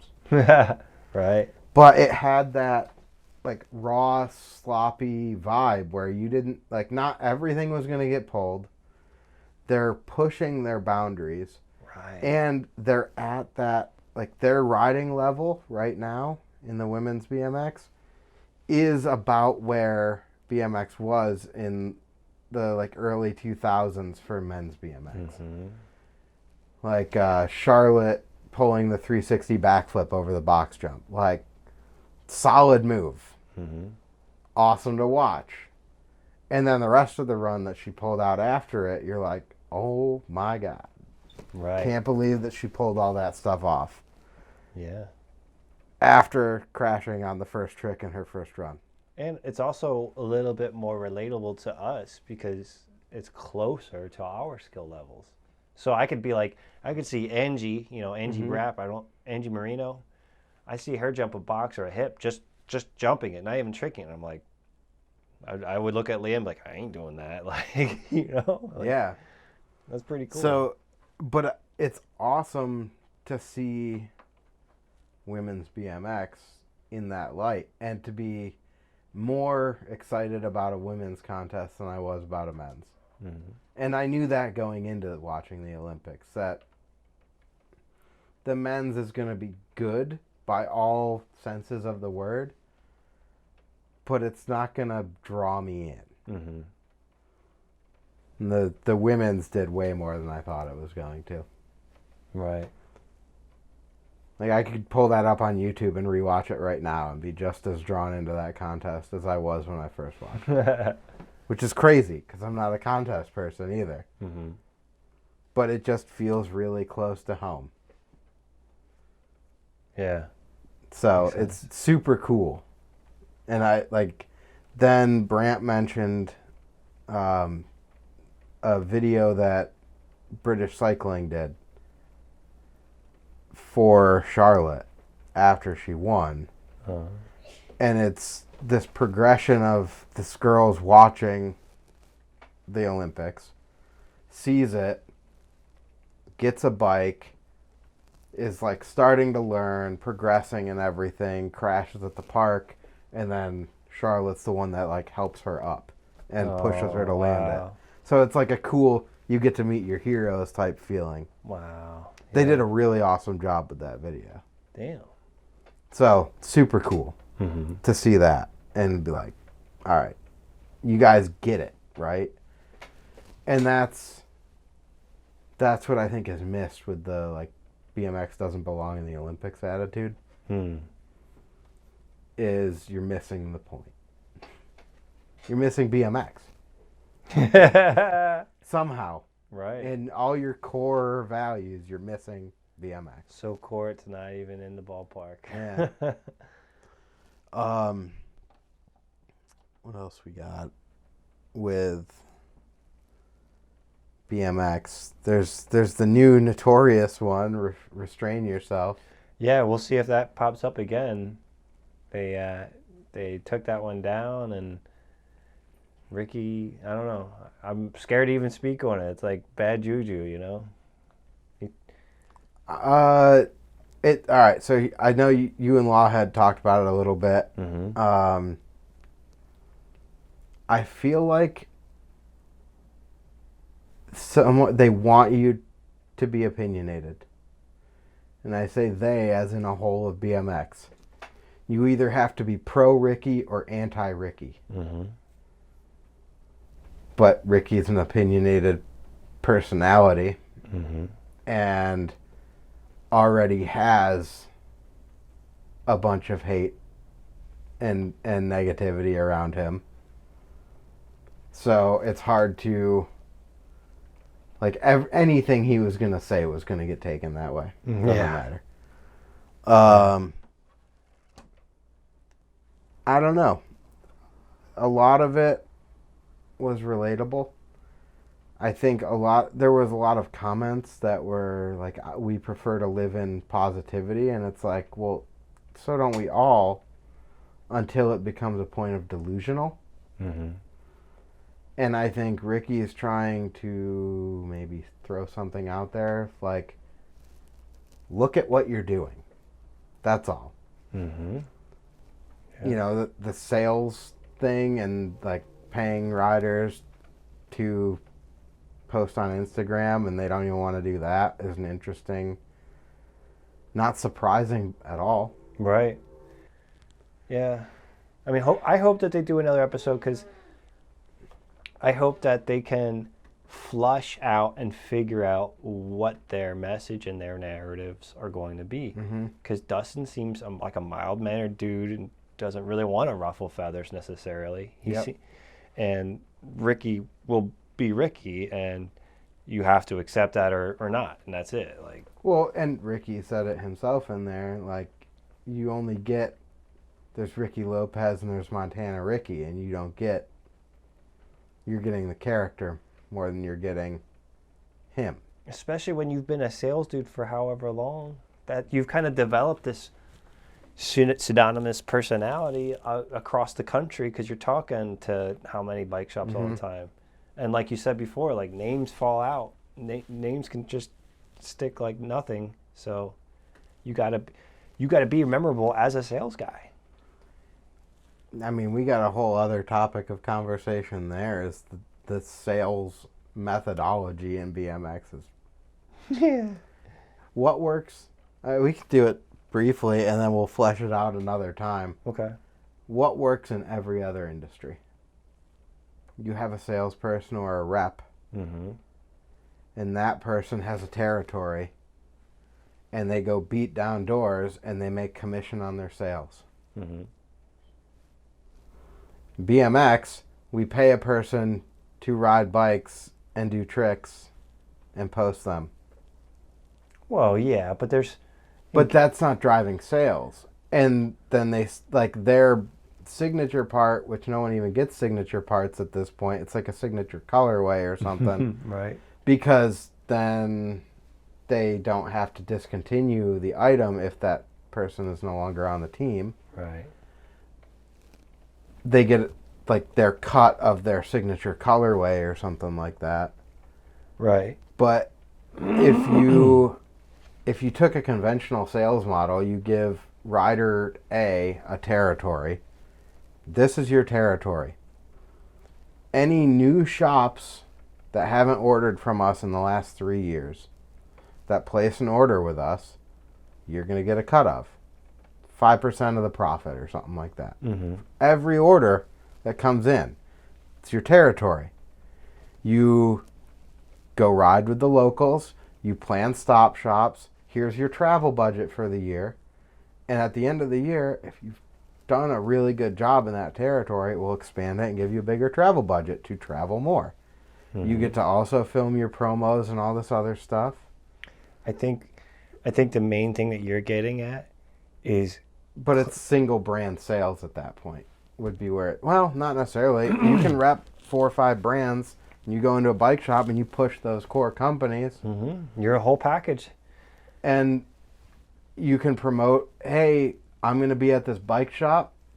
Then I'm going to go down to the local park, like meet up here. I'll sign some autographs and we'll go session. You guys should buy stuff at the shop. You know. It's like a solo shop stop in a way. Yeah, and it should be. That's sales. So Kink had salespeople, sports, actual salesperson. Yep. But I think what you're getting at realistically is just communication about what you are expected of. So like if you don't need a team at all if you are a team that only rides. Right. If you have a team that rides team of salespeople, okay, but is a sales group and right. They're out there and they're pushing it. Right. And you're bringing people into the shop. If you bring people into the shop, you don't think that shop's going to buy from you? And if you are bringing someone on as a rider, why not put a fucking pamphlet, a Q&A, something in front of them like, this is kind of what what are you looking to get out of us? This is what we're offering. Like some kind of sort of conversation instead of like, oh, that dude's sick, throw him some grips. Like, we don't know how those conversations go, but at the same time, it's becoming more and more obvious as more and more stuff comes to the light that it's kind of from the hip. It's all from the hip. But you're hooking up 15-year-olds. Right. And 16-year-olds that grew up in a different era than we did. Right. And maybe they don't know what's expected of them. Like, you've got no doubt that, someone that's come up through the ranks throughout the years, like Doyle, knows what's expected of him on a team, what the obligations are, that you have to promote the product, you have to push, brand photos, there's content back and forth. If you provide for them, they provide for you. You know that. So do you think maybe this Ricky stink, I say stink as in like, it seems like the BMX media kind of like got butthurt about it all. Do you think that plus the Doyle thing, plus the literal widening of the market where your audience, my audience, Brand's audience is all older people, do you think that we start to see more older people getting put back on teams because, like, example A would. Let me give you a solid take on this that I don't know. Okay. I don't know any of the details, and I haven't watched Brant's interview with Chris. Mm-hmm. But if let's just take anyone and not even be Chris, but if you have anyone with a name, Mm-hmm. and they're gonna ride your stuff, are you gonna charge them for that if they've been around forever? Maybe, maybe not. There might be a homie hookup in there somewhere. But if they're going to ride your stuff and they have this name, why would you not put them on in some capacity to get the counter advertising back? Mm-hmm. I'm going to throw you a frame anyway. I might as well get something back. Yeah, I might as well put a link on the website to your name. It's not a big deal. Well, and then you're going to shout me out, and now you're going to produce content for me. Like, mm-hmm. why wouldn't you? Right. I don't know why you wouldn't do that. Yeah. Or like people who are quote unquote retired, like Tony Hamlin, who one of the most amazing people we've ever seen ride BMX, with pegs and without. Retired, he wasn't even, to me, I couldn't tell you if he peaked or not, because if in my head he was still going up. I'm like, why did he retire? Obviously he felt some type of way. He was in a situation. He did what he did. What I'm saying is, you have a name. You have talent. He's on a mountain bike. I don't care if it's a BMX bike brand or a mountain bike brand, but somebody in that realm Mm-hmm. could or should be approaching him. Maybe he says no. I don't know how it goes. Yeah. But it's like all these older people don't have to just disappear because they're not 15. And because they're not doing Garrett tricks.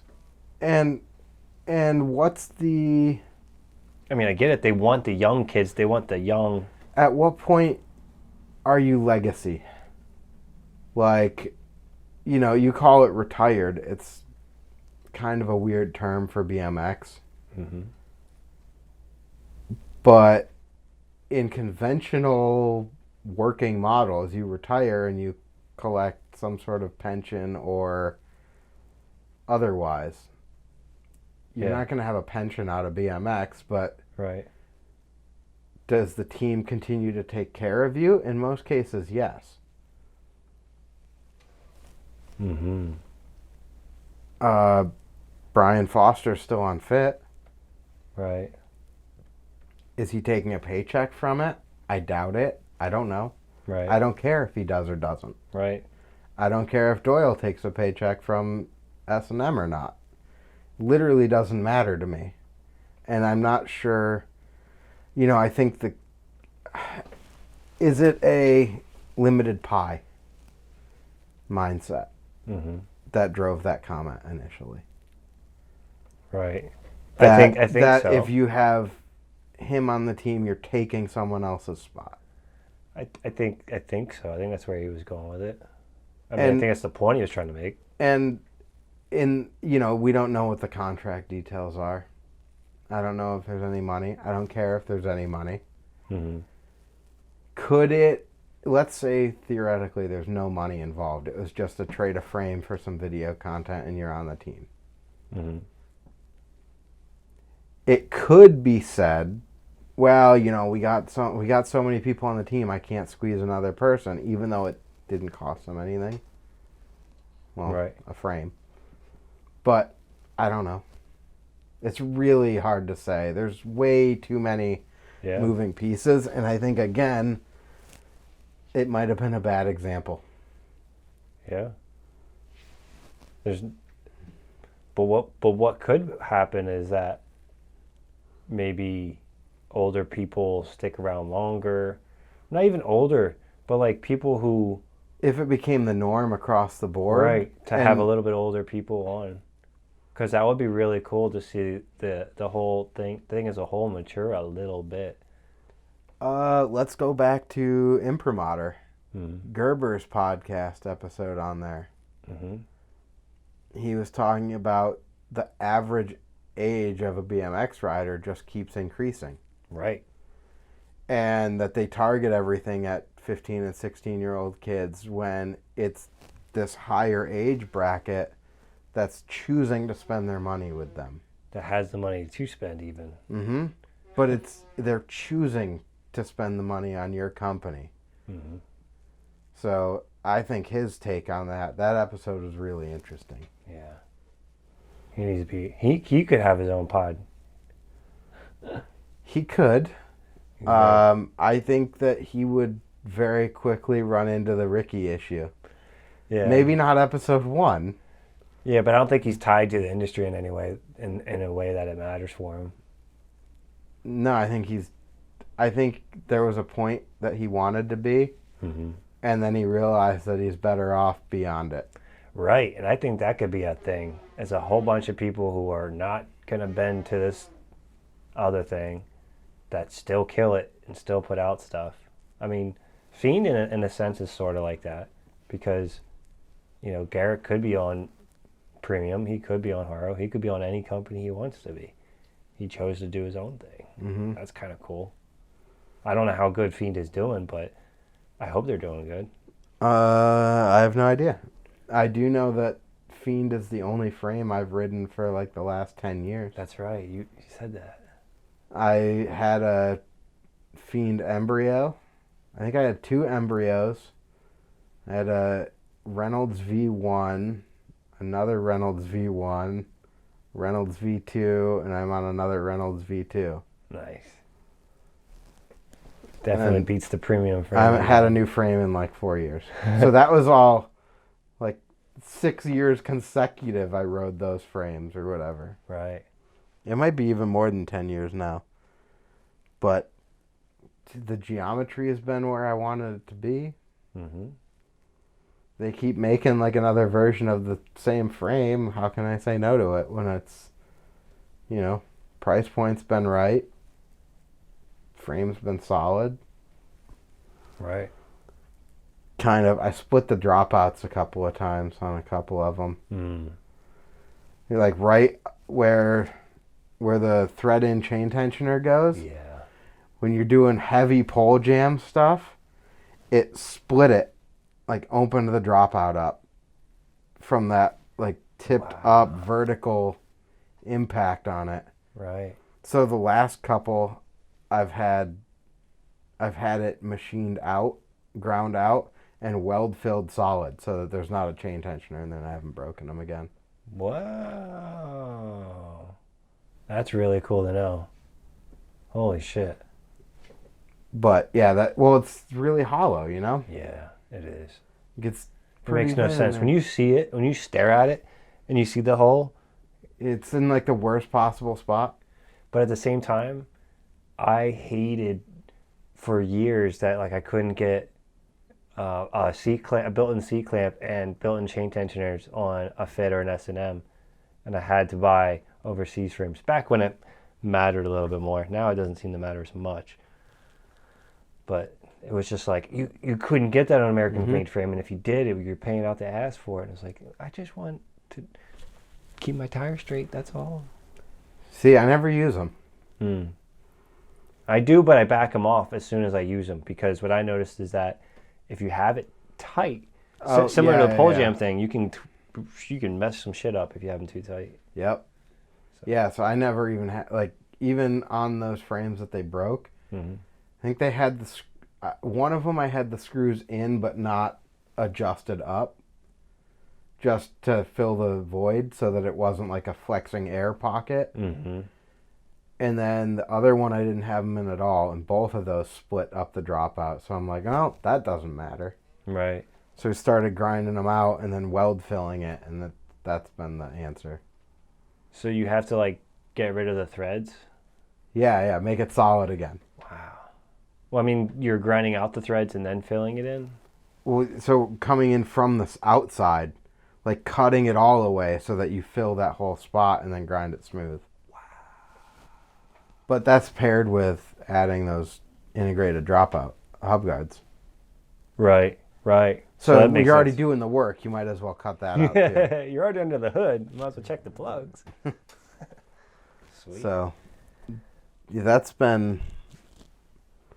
might wrap on. You got any other BMX ones you've been listening to? No, not that I know of. I don't see any others. I think we on shouted my out. list. I mean, there's BMX Weekly and a couple others, but they don't post. Like BMX Weekly is not posting weekly or anything. So I'm not trying to talk shit on them. I'm just saying there's other ones out there Yeah, that I may be leaving off, but it's because it's very sparse. yeah. I'm stoked to see anything coming from anybody. I know. I'd really like to see some people get back into it. Oh, BMX Union started doing one, but it's only on YouTube, so that's tough. yeah. I immediately went to Apple Podcasts to try and find it, and I couldn't. That's I was trying to find Restrain Yourself on Apple It's just Podcasts. YouTube only. I know, it's super bummer to me, but they have it like taken down. Yeah, if they want to put it on Apple, they will. I want to see where they go with episode 2. If they have one. I hope they do. They posted that they were sitting down for episode 2. They're probably spending the next couple days editing. Well, But he's got nothing to lose, though. no, you go on their Instagram and there's no posts. Oh, they took everything down.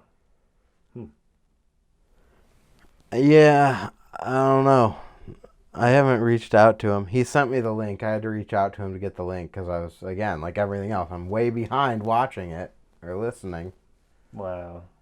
Huh. So, All right. yeah, I don't know. I feel like that's a whole, you could go down that rabbit hole and... What would be better than us talking about it is business company owners that actually can talking about it.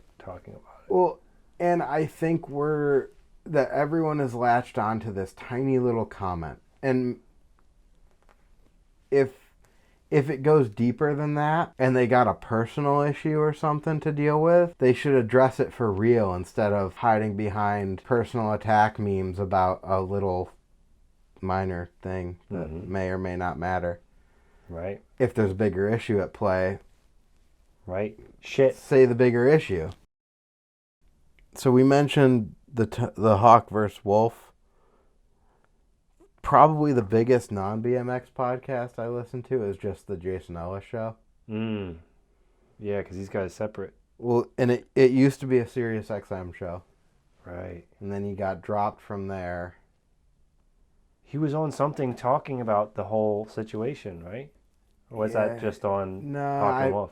Yeah, it's been on a variety of places because a lot of people were helping him out. Steve-O's podcast, he had Jason Ellis on. And he's good. Yeah. I've only watched a little bit of Steve-O's, but that's a good show. The most perfect ad reads ever. Why? Because as soon as like that, ads in the middle of podcasts suck no matter what. But the way he does it is like he's like, wow, Andrew just mentioned bike seats. Well, I got a bike seat for you. Here's this new McNeil Pivotal post. Like he just ties it completely in. Yeah, he records it after and relates it to the episode instead of pre-recording them and dropping them in where they need to. Yeah, it's not like a copied and pasted from the last episode. He does a new one, which it's a lot of work, I'm sure, on his end, but it just adds a little bit of quality to it, I think. I mean, I'm still going to skip it sometimes, but... Yeah, but, some of them will draw you into the point that you listen to the whole ad and you're like, you got me. You rolled me right through the ad and I didn't even realize I was listening to an ad. Yeah, and sometimes it's like, well, this is a less annoying way to hear an ad. And it's like, I'm doing laundry. I don't really need to dig into my hand, dig into my pocket, and get my shit out. It's like, if I can not skip it and it doesn't infuriate me, I'll just let it go. You know what ads bother me the most? What's that? When the production quality is different. Oh, right. Like, if it feels like it fits the episode, then I'm okay with it. But when it feels like it was recorded in a different studio Yeah. and it's hollow and like you didn't, I don't know. Like they're recording it on the shitter because their lawyer told them, you need to get this ad in your pod. Yeah, or even like you didn't set up the full studio, you just did them like a solo thing. Or maybe it's that you're in there alone. Mm-hmm. And now instead of having 3 people and everything on, like you just turned on what you needed. And then you get this hollow effect, and there's no people in there, so you echo, and like you can tell when stuff wasn't recorded the same. And that just tips your ear off immediately to skip, fast forward. And others, like I think Jason Ellis Hawk vs. Wolf, they have like a sound effect to cut between ads and the nice. show. Yeah. But if I hear that sound effect, I'm already going skip.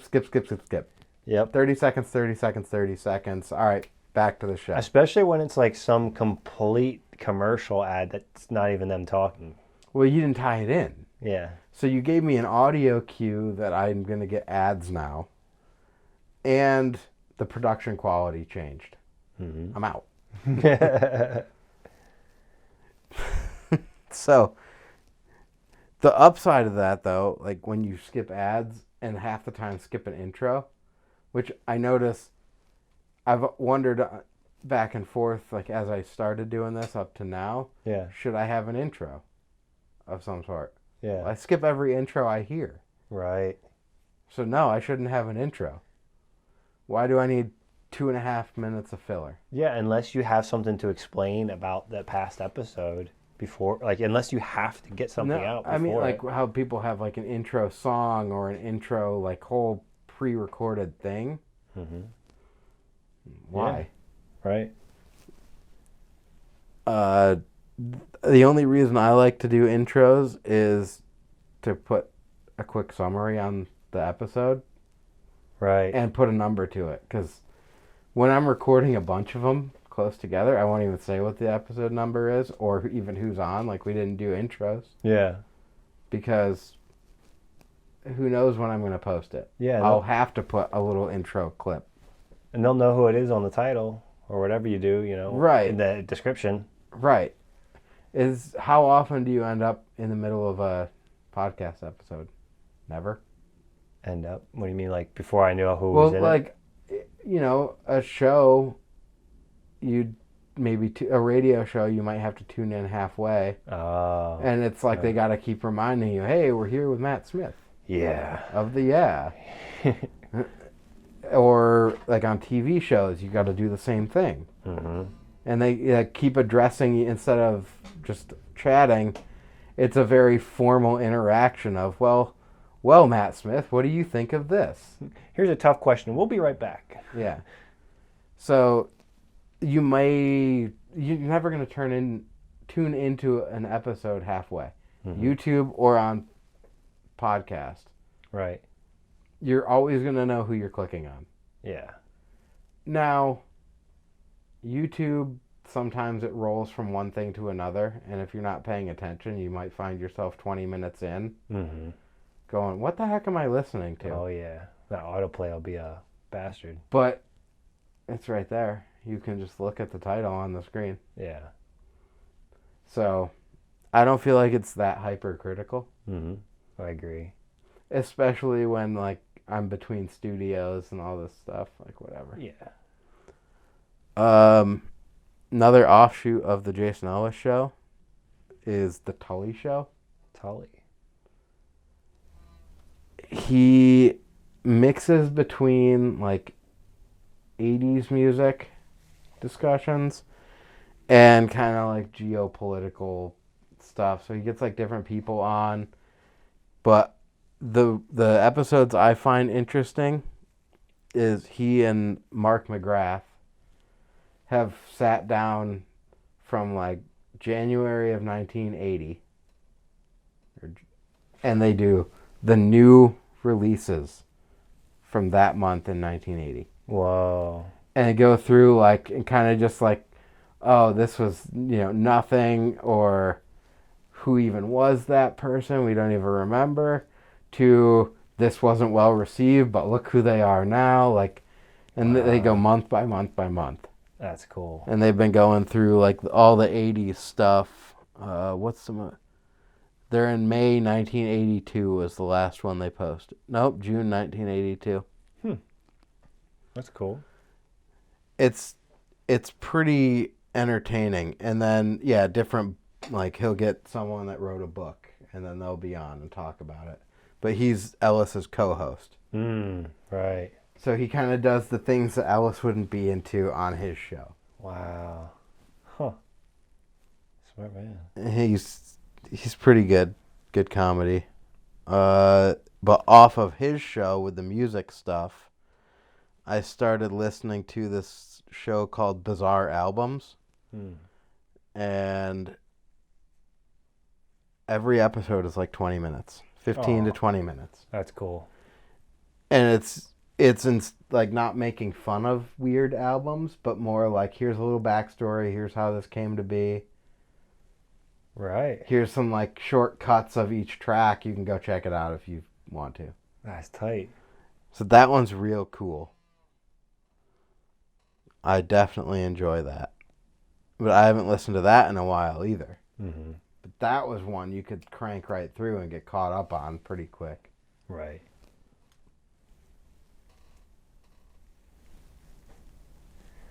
You sent me... so I'm kind of curious. Some of these you've sent me over a period of time. How many of them you actually listen to still? I know I mentioned UI Breakfast. Yeah. I listen to it here and there when I see something that's a good topic.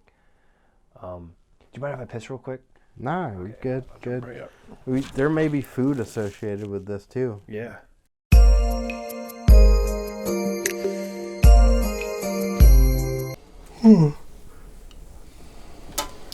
Alright, we're back after a nice pizza break. Pizza. And video session. Yeah. Andrew had to show me a couple of things. But we left off on, I think, mostly non-BMX. Yeah, non-BMX podcast. I hope that came through. Oh, it will.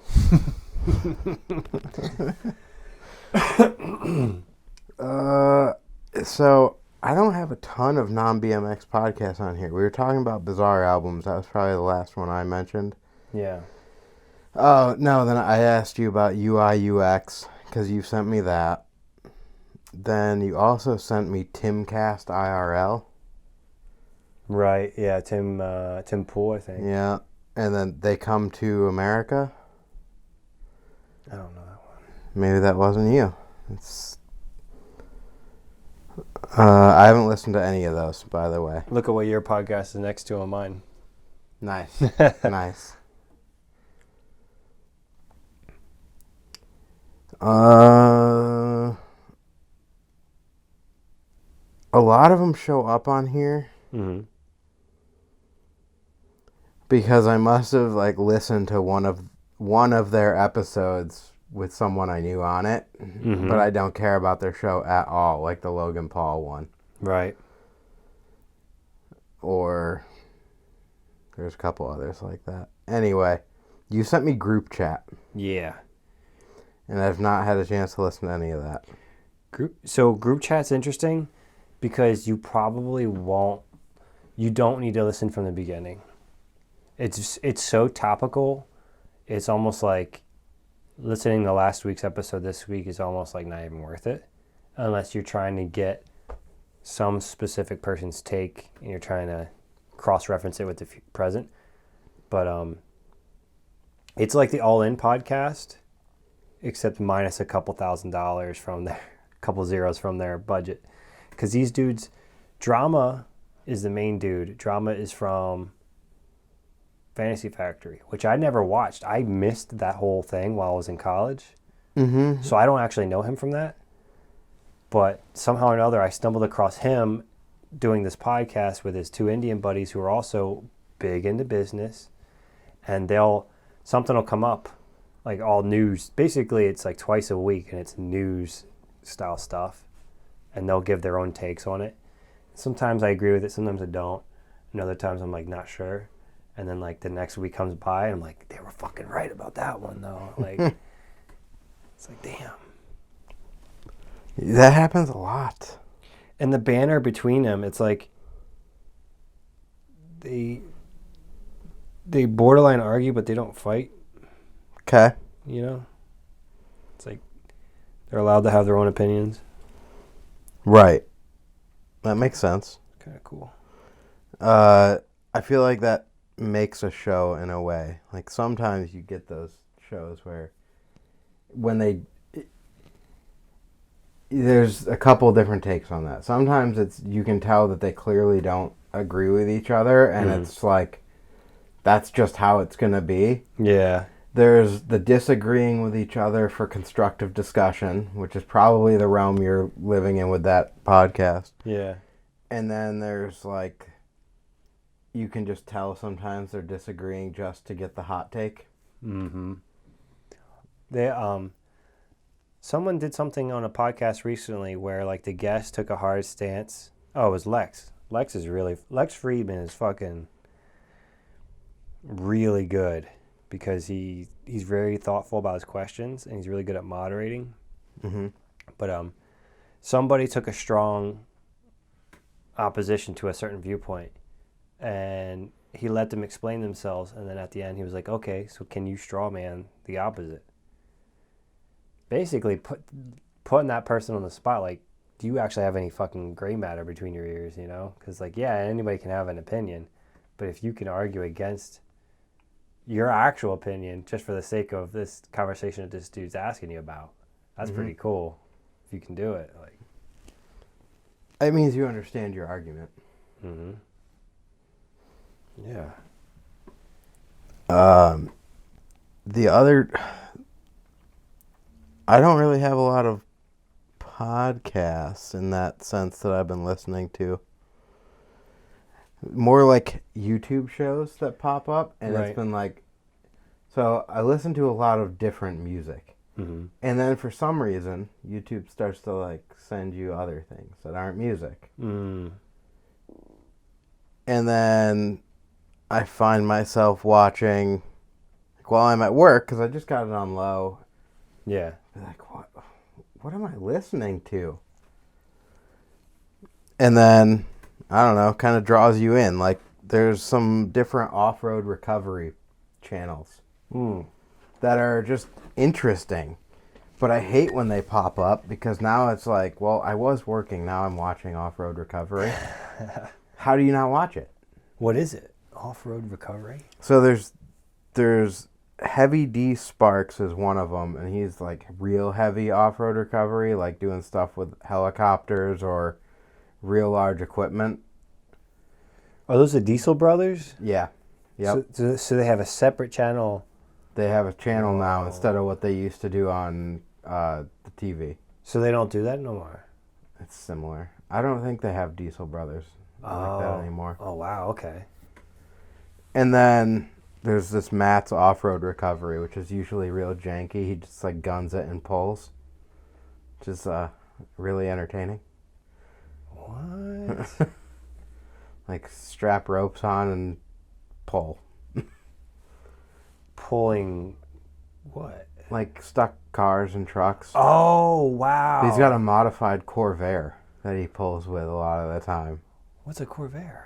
It's an old rear engine car from the 60s that Ralph Nader like petitioned against because the original ones, like the first series of them, were pretty dangerous. Oh, because the engine being in the back? Yeah. Wow. But I don't know. It's entertaining. You know what I mean? Like, but Yeah. I hate when they come on because I'm like, this is what I'm watching now. A little too entertaining. Yeah. Shit. Then there's like, there's some different automobile market stuff that I like to watch. Mm-hmm. But I don't necessarily care for like the people themselves necessarily, so I don't want to shout their name out. Mm-hmm. But I like watching like the auto market and the home market from a mildly inside basis. Right. Particularly because I am in the home market, and Mhm. at some point I'll be in the auto market again. Yeah, and it's always good to know. Yeah, well, is now a good time to sell? Is now a good time to buy? Right. It would. So last year, 2 years ago, would have been a good time to sell. But there's no guarantee you were going to get a car or even make out well. Right. If you could afford to sit without a car for a couple of years, or you had like an extra one sitting around, you could have made bank. Right. Yeah, because the values were going up. But as far as like my YouTube thing, the off-road recovery stuff, and then it started throwing me to like lawn mowing and power washing, and I'm like, I don't know, man. That kind of falls in the like maybe you just skim for the most watched part, like we were talking about before. Let's see the before and after, and I'm out. I don't need to see I don't need to watch you mow a lawn at 2.5 speed. There's a simulator. You know how there's like a flight simulator? Yeah. There's a lawnmower simulator. There's a power washing simulator too. Are you kidding me? Why? What the fuck? That one. I played it. Power washer simulator. Yeah, I played it. I beat it. You can beat it? Well, yeah, there's only so many levels. So what, like you have to do it in a certain amount of time, or how does one beat a level? You complete it. Like Okay. you have to fully wash every speck of dirt. Mm-hmm. Interesting. It's okay. I mean, Wow. the problem as a completionist type person, where you start at the beginning on anything, Yeah. you're like, I don't really want to play this game because I know how it's gonna be. Right. But it's one of those games you can just turn off. So like, if Ryder was playing a game next to me or wanted to be doing something, Mm-hmm. I can supervise him while I just sit here and kind of like more or less scribble dirt off of a wall. Mm-hmm. And watch what he is doing and not really pay attention to what I'm doing.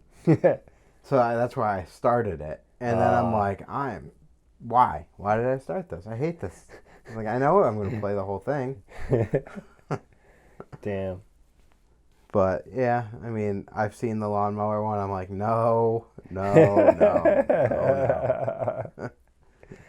Yeah. I used to play paper toss a bunch. Fun fact, I beat Brian Kaczynski at paper toss once. Nice. I mean, I guess that's like a hard name drop, but I was just so psyched I beat somebody at something that I'll never beat them at anything else about. You know what I mean? It was like 2007 or 8, and he kept posting his paper toss scores on Twitter.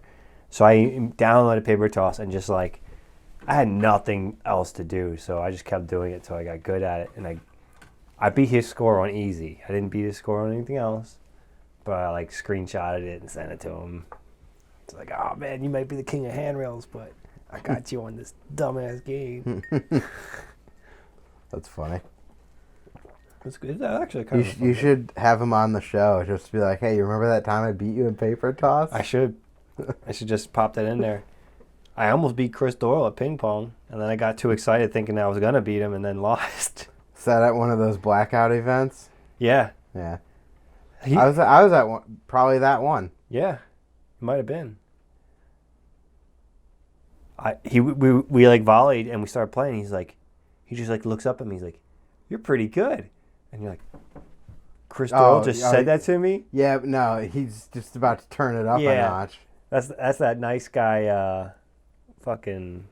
Oh, you're good enough brain that battle. I can play for real and smoke you. Yeah, exactly. and then the whole time you're like, just don't lose to yourself. You know, like if you improperly hit it, you're like, just keep it on the fucking table, please. This is Chris Doyle. You might actually beat him. And I'm like already thinking about bragging to my friends about how I beat him while I'm still in the game. And that's... Oh, yeah, that's your downfall right there. Yeah, got too excited. Apart. That would have been so awesome. Rematch, Chris. I got a fucking ping pong table at the house. But, yeah, I don't know. Lawn mowing simulator? I don't think I'm getting into that. No, that's good. There's plenty of real lawn mowing. The power washing's a little more like even actual power washing is a lot more fun than mowing lawns. True. It's like, wow, that's really clean. Versus like, oh, the grass is cut. And it's like again, you just go like it's line by line, and you just tedious but satisfying. Mm-hmm. It's like that stimming that the whippersnappers call it these days. The like mowing a lawn is only satisfying if you let it go too long. What do you mean? It has to be too long so that it's like a satisfying cut.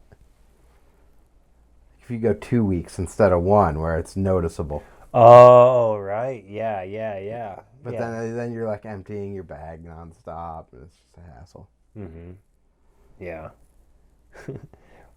I used to have to fucking rake that whole yard back there until I got this thing, that sweeper attachment that connects to the mower that like pulls it all into one bin for me. I still got unloaded a bunch, but it's like... Do you have a riding mower for here? Yeah. You have to. Yeah. That's what I mean. Like before it was just riding mower. That's it.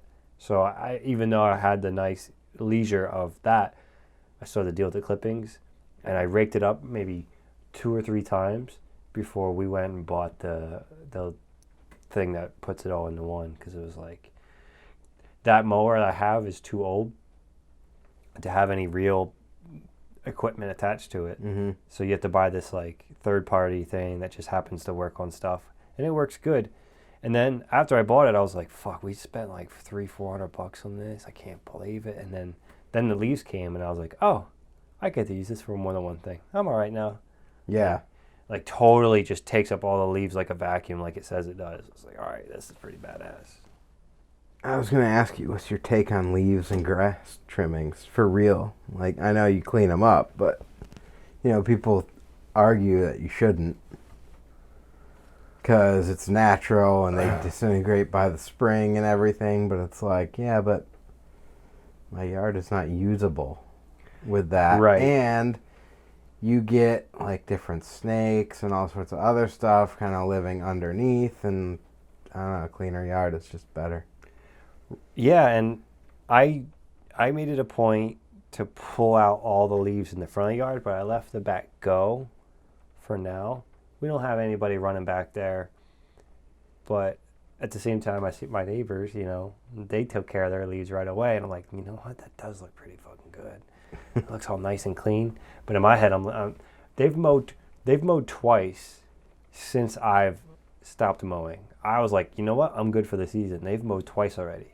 And my grass, it's like, it could go for a cut, but it's not like embarrassingly long. It's like, if I cut it, I mean, it's like I deal with all these leaves and everything. Nah, I think I might just let it go. You're going to have to bag your leaves, then cut it, then bag your grass.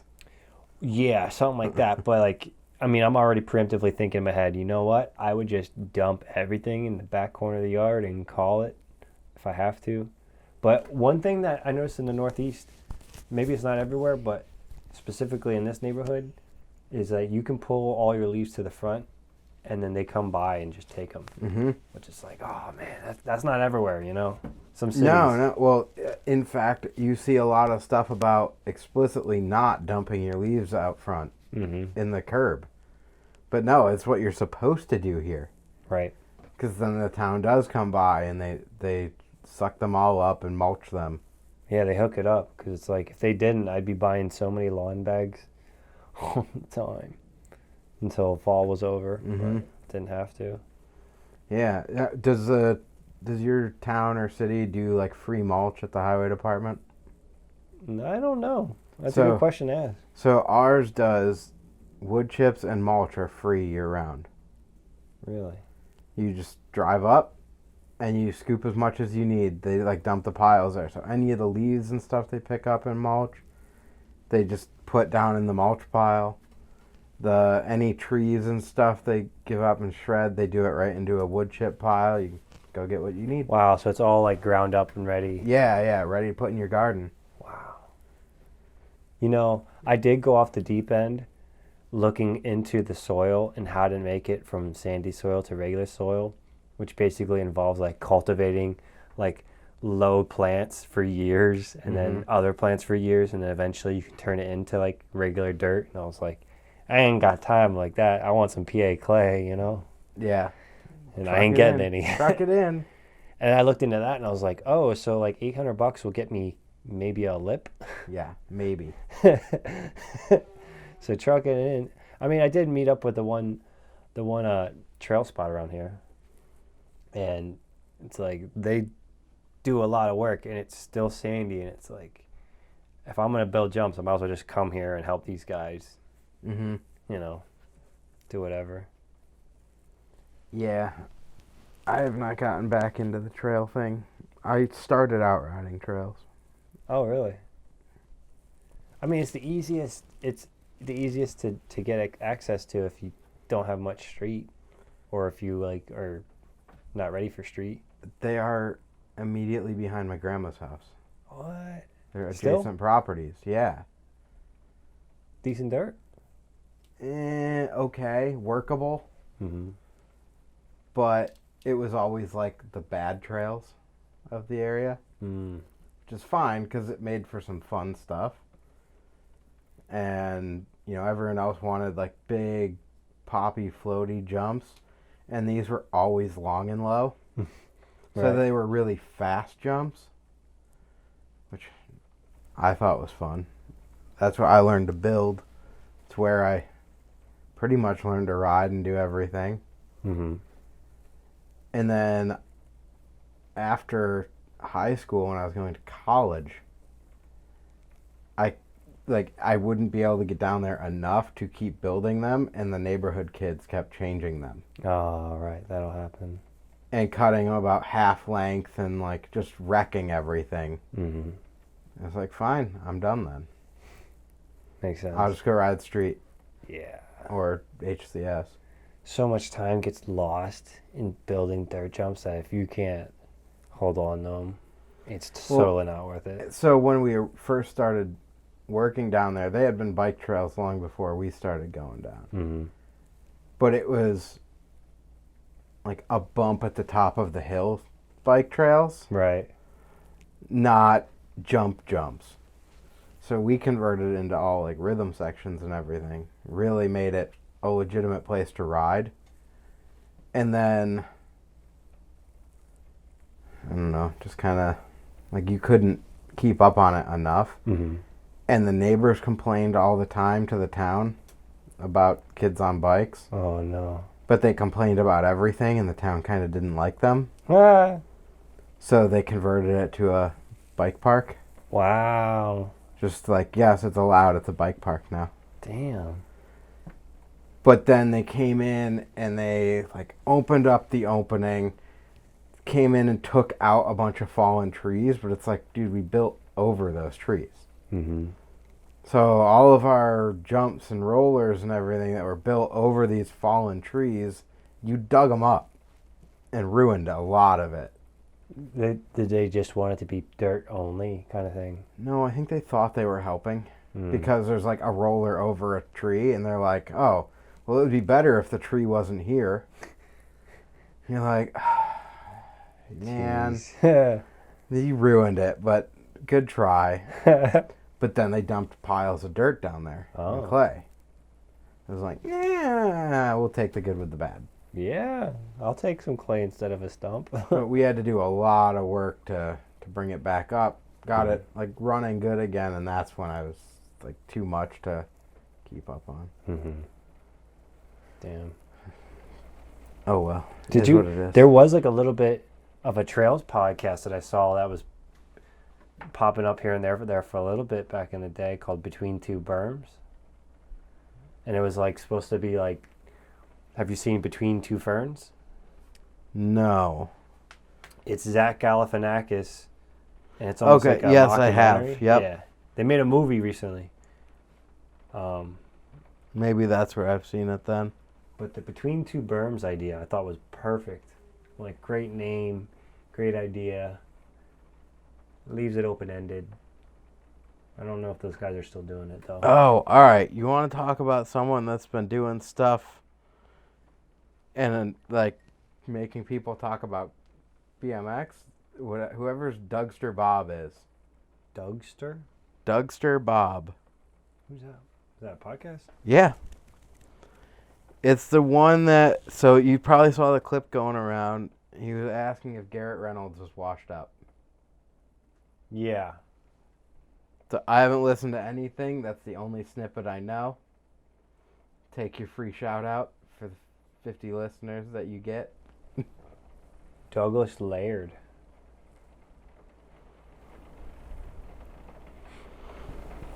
What about, all right, again, we'll bring them up one more time.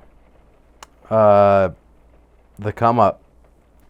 We're the OG podcast, really. They were. And they just kind of bailed out of it. I mean, I feel like I could still do it if you wanted to. think the No Jumper podcast took off more. Mm-hmm. And then my understanding is that it just got real weird and like a lot of sketchy things started happening at that storefront. Yeah. Where people would just roll in and wave guns around or something. I wouldn't be surprised. I mean, honestly, you kind of ask for it in a way. I mean, yeah, you have a bike shop, and now you're interviewing more and more rap artists out of the bike shop, and you're putting the bike shop, you're putting a rap artist target on the bike shop's back, and then it turns into a whole different thing. I mean, he can do whatever he wants, but I feel like he could have kept a little bit of that going. It feels more and more out of place every once in a while. You see like the Come Up post on Instagram. Mm-hmm. I don't follow him. And you're like, I should, but I don't.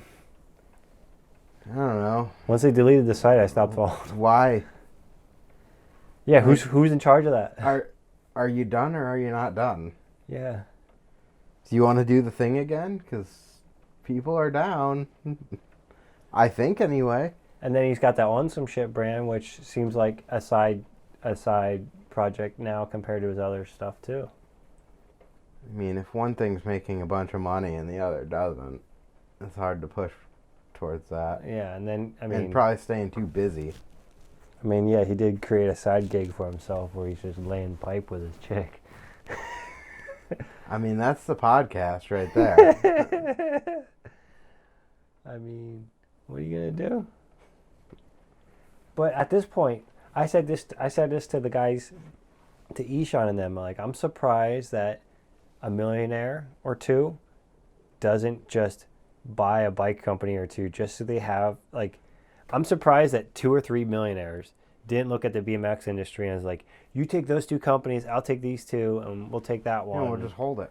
And and you know, they all of a sudden start battling each other, seeing who could be the best. Because you know how, like in Austin Powers, where all the billionaires, they just start gambling because there's nothing else to do. Like, wouldn't they go for skateboarding though? It'd be cheaper for them to buy bike riding though. It's true. It'd be more accessible for them to be able to buy it and just completely take it over. Skateboarding, you're gonna have to pry it out of some clenched hands. But yes, and I think people would hold on to it harder. Yeah, BMX would just go with the flow until it was too late. Yeah, because right now I would say, like, if they made an offer to Brian at Volume, if they made an offer to Moeller at S&M, and it was the right number, I'm sure those dudes would be like, fine, I'll walk away from S&M this. was listed for sale. Yeah. Last year. Yeah. He probably wanted to put the feelers out there and see what's up. Well, I mean, selling isn't always selling either. Like getting a valuation on your company, sometimes you have to quote unquote list it just to get a valuation. Or no one's going to give you a valuation. Right. But you need a valuation to then turn around and go use it for, collateral or investment capital. So, I mean, the other thing is you can always just list it at, sure, if someone makes me the right offer, I'll sell it. But otherwise, it's not really for sale. He still has to agree to it. Yeah, I mean, for sale and actively selling are two different things. Yeah. And I feel like had that gone a little bit further, could have been played differently. Like people could have really taken that as if it wasn't doing well or something. Right. Because you get a lot of young kids that don't know any better. Right. And he's also been doing it for so long. I'm surprised he hasn't. I'm sure he's probably thinking, like, how do I get the fuck off of this high horse I'm on? Get the right person, but you got to have the right person. I feel like that's one thing that BMX could stand to use more of is, like, delegation. I thought Robbie would have thrown a low ball offer just to... I'll give you $420 for it. Just because he could. Yeah, I wonder what it's like. I wonder if, like, the owners of bike companies are millionaires or not. I doubt it. Because even if they are, it's all wrapped back in the company. Right. Like the product itself and the business itself and the building. And personal guarantees. What's that? It's when, even though it's like an LLC or a corporation, you can take a personal guarantee against a loan. So maybe your business credit is stretched too thin. Mm-hmm. So now you give a personal guarantee that on top of all the business, like, I'll put my house on it. Oof, that's not a good spot to be in. If you're investing, if everything is good and you're investing in growth, it's not really a problem to just use that and flex the line of credit. But yeah, if you pull that card when things are down and you're like, oh, I just need a little extra money to get me through, like, red flag. Right. Shit. So where were we at? We were talking about I went through my list of YouTube things that I've been kind of checking. I got so much horseshit. I'm sure. Sometime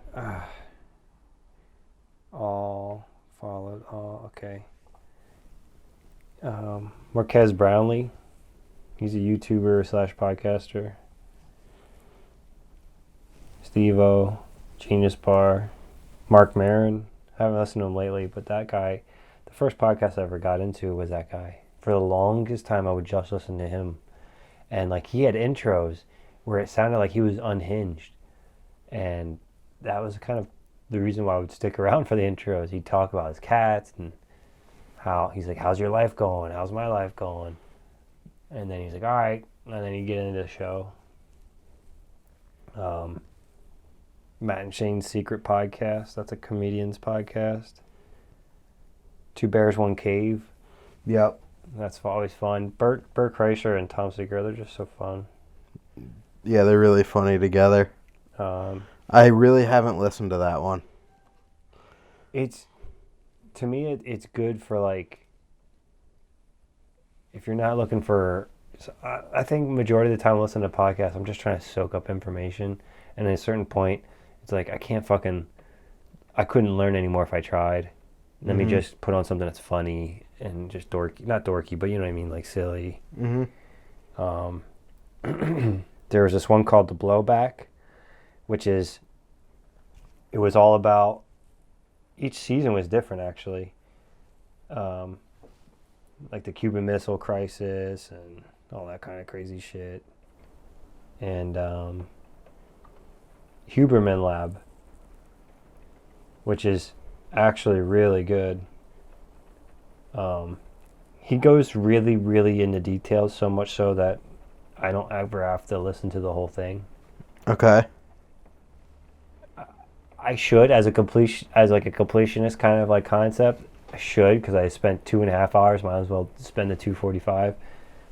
But he goes into so much nitty gritty detail that you're like, you know, it's beyond my scope, dude. I don't need to know what the molecular word is for this or that. But he had this one about alcohol that was really good, explaining like,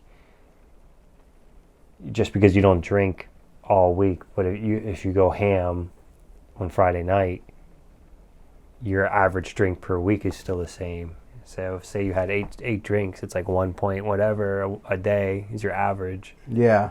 So if you draw it out like that, it's like it really helps you think about how to reel it in, you know? Like, okay, so if you think about it that way, all right, so maybe I had this many drinks this week. Oh, Yeah. that's not good. And then, I mean, on that same, is one rager worse or better for you than just drinking one every night? Mm-hmm. That's kind of what he was saying. Like, not really. It's kind of like even Stevens to a degree. I mean, Yeah, but with more volatile consequences on On what one end. happens on the one rager night. yep, absolutely. I have it here. I was gonna send it to you just so you had it, but So, I'm going to cut to, we've been on forever. yeah. Like 2 episodes for sure. Fun thing I like to do, and I'm a little out of touch on even where I stand on some of these, but here's how we get out of the BMX world. What's your favorite conspiracy theory? Oh man, my favorite one is probably that there's something in the ice caps. I mean, it sounds like there's ancient diseases in the ice caps, but like I like the idea of like there being like a cool structure underneath the ice and that they're doing something gnarly down there. I think that one's not so doom and gloomy. I mean, it might still be, but that's why I call it my favorite. Yeah. No, I like it. It's better than like the government. Yeah. And you're like, yeah, but like everything ties together if you want to look at the government. Yeah. I guess that falls in too, maybe. Mm-hmm. Do you like it from the standpoint of like there's historical stuff, or as if someone's doing something?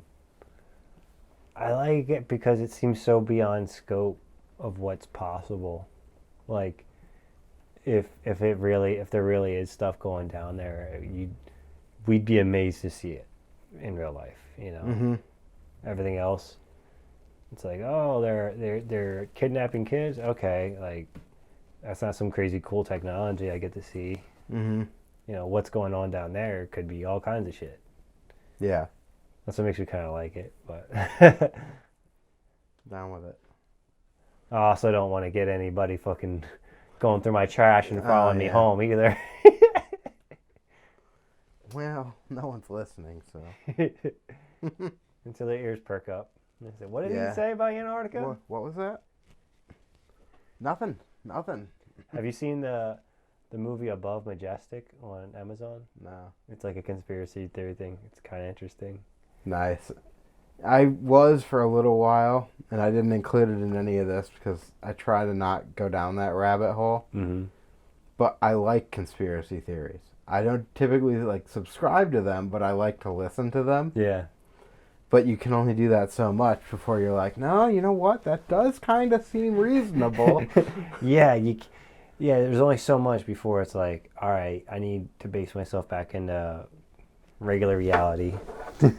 Right. Well, and even if it's wrong, this is the reality that we live in, so Mm-hmm. like, yeah, maybe that conspiracy theory is dead nuts on. But that's not the perception we need to live in. Yeah. Yeah, whether it's true or, like, say they're all right, say they're all true. Mm-hmm. You're just going to look like a psycho believing it because you won't be able to operate through normal life because of that. Yeah, because you know too much. Yeah. We've gone too far. Then you get paranoid. Mm-hmm. And then where do you go? So I You, did. you somehow commit suicide. There is a book called. Or someone suicides you. Yeah. There's a book called This Is How They Tell Me the World Ends. And it's a girl who was researching into info security, and like she kept going to all these trade shows trying to talk to these people and get to the bottom of this, that, and the other thing. And they're all like, you don't want to know. You don't want to know. You're in too deep. You don't want to know. And she eventually kept prying, and then she got stuff, and then she realized what tree she barked up. And basically, some of the stuff we already know, but some of the stuff I didn't know, which was like governments in other places were holding on to 0-day exploits for a rainy day, just in case they needed to backfire against somebody. So like if America was worried about China, even though they're worried about China, they might be holding on to this Microsoft 0-day and an Apple 0-day and maybe a Google 0-day, so they can link them all together and kind of like shoot a spear through the three fucking car tires that are swinging, in a sense, to create some kind of situation over somewhere else. And that was real. And then there was like 0-day exploits getting sold in the black market. And then there was a name of a program in which if you tapped or clicked on a link, they basically had everything off of your phone. And then there was another one, the sequel to it, where they don't even need you to do anything. They can just, if they have your phone number, they can just basically bop in there like Neo, like from the Matrix, and read stuff.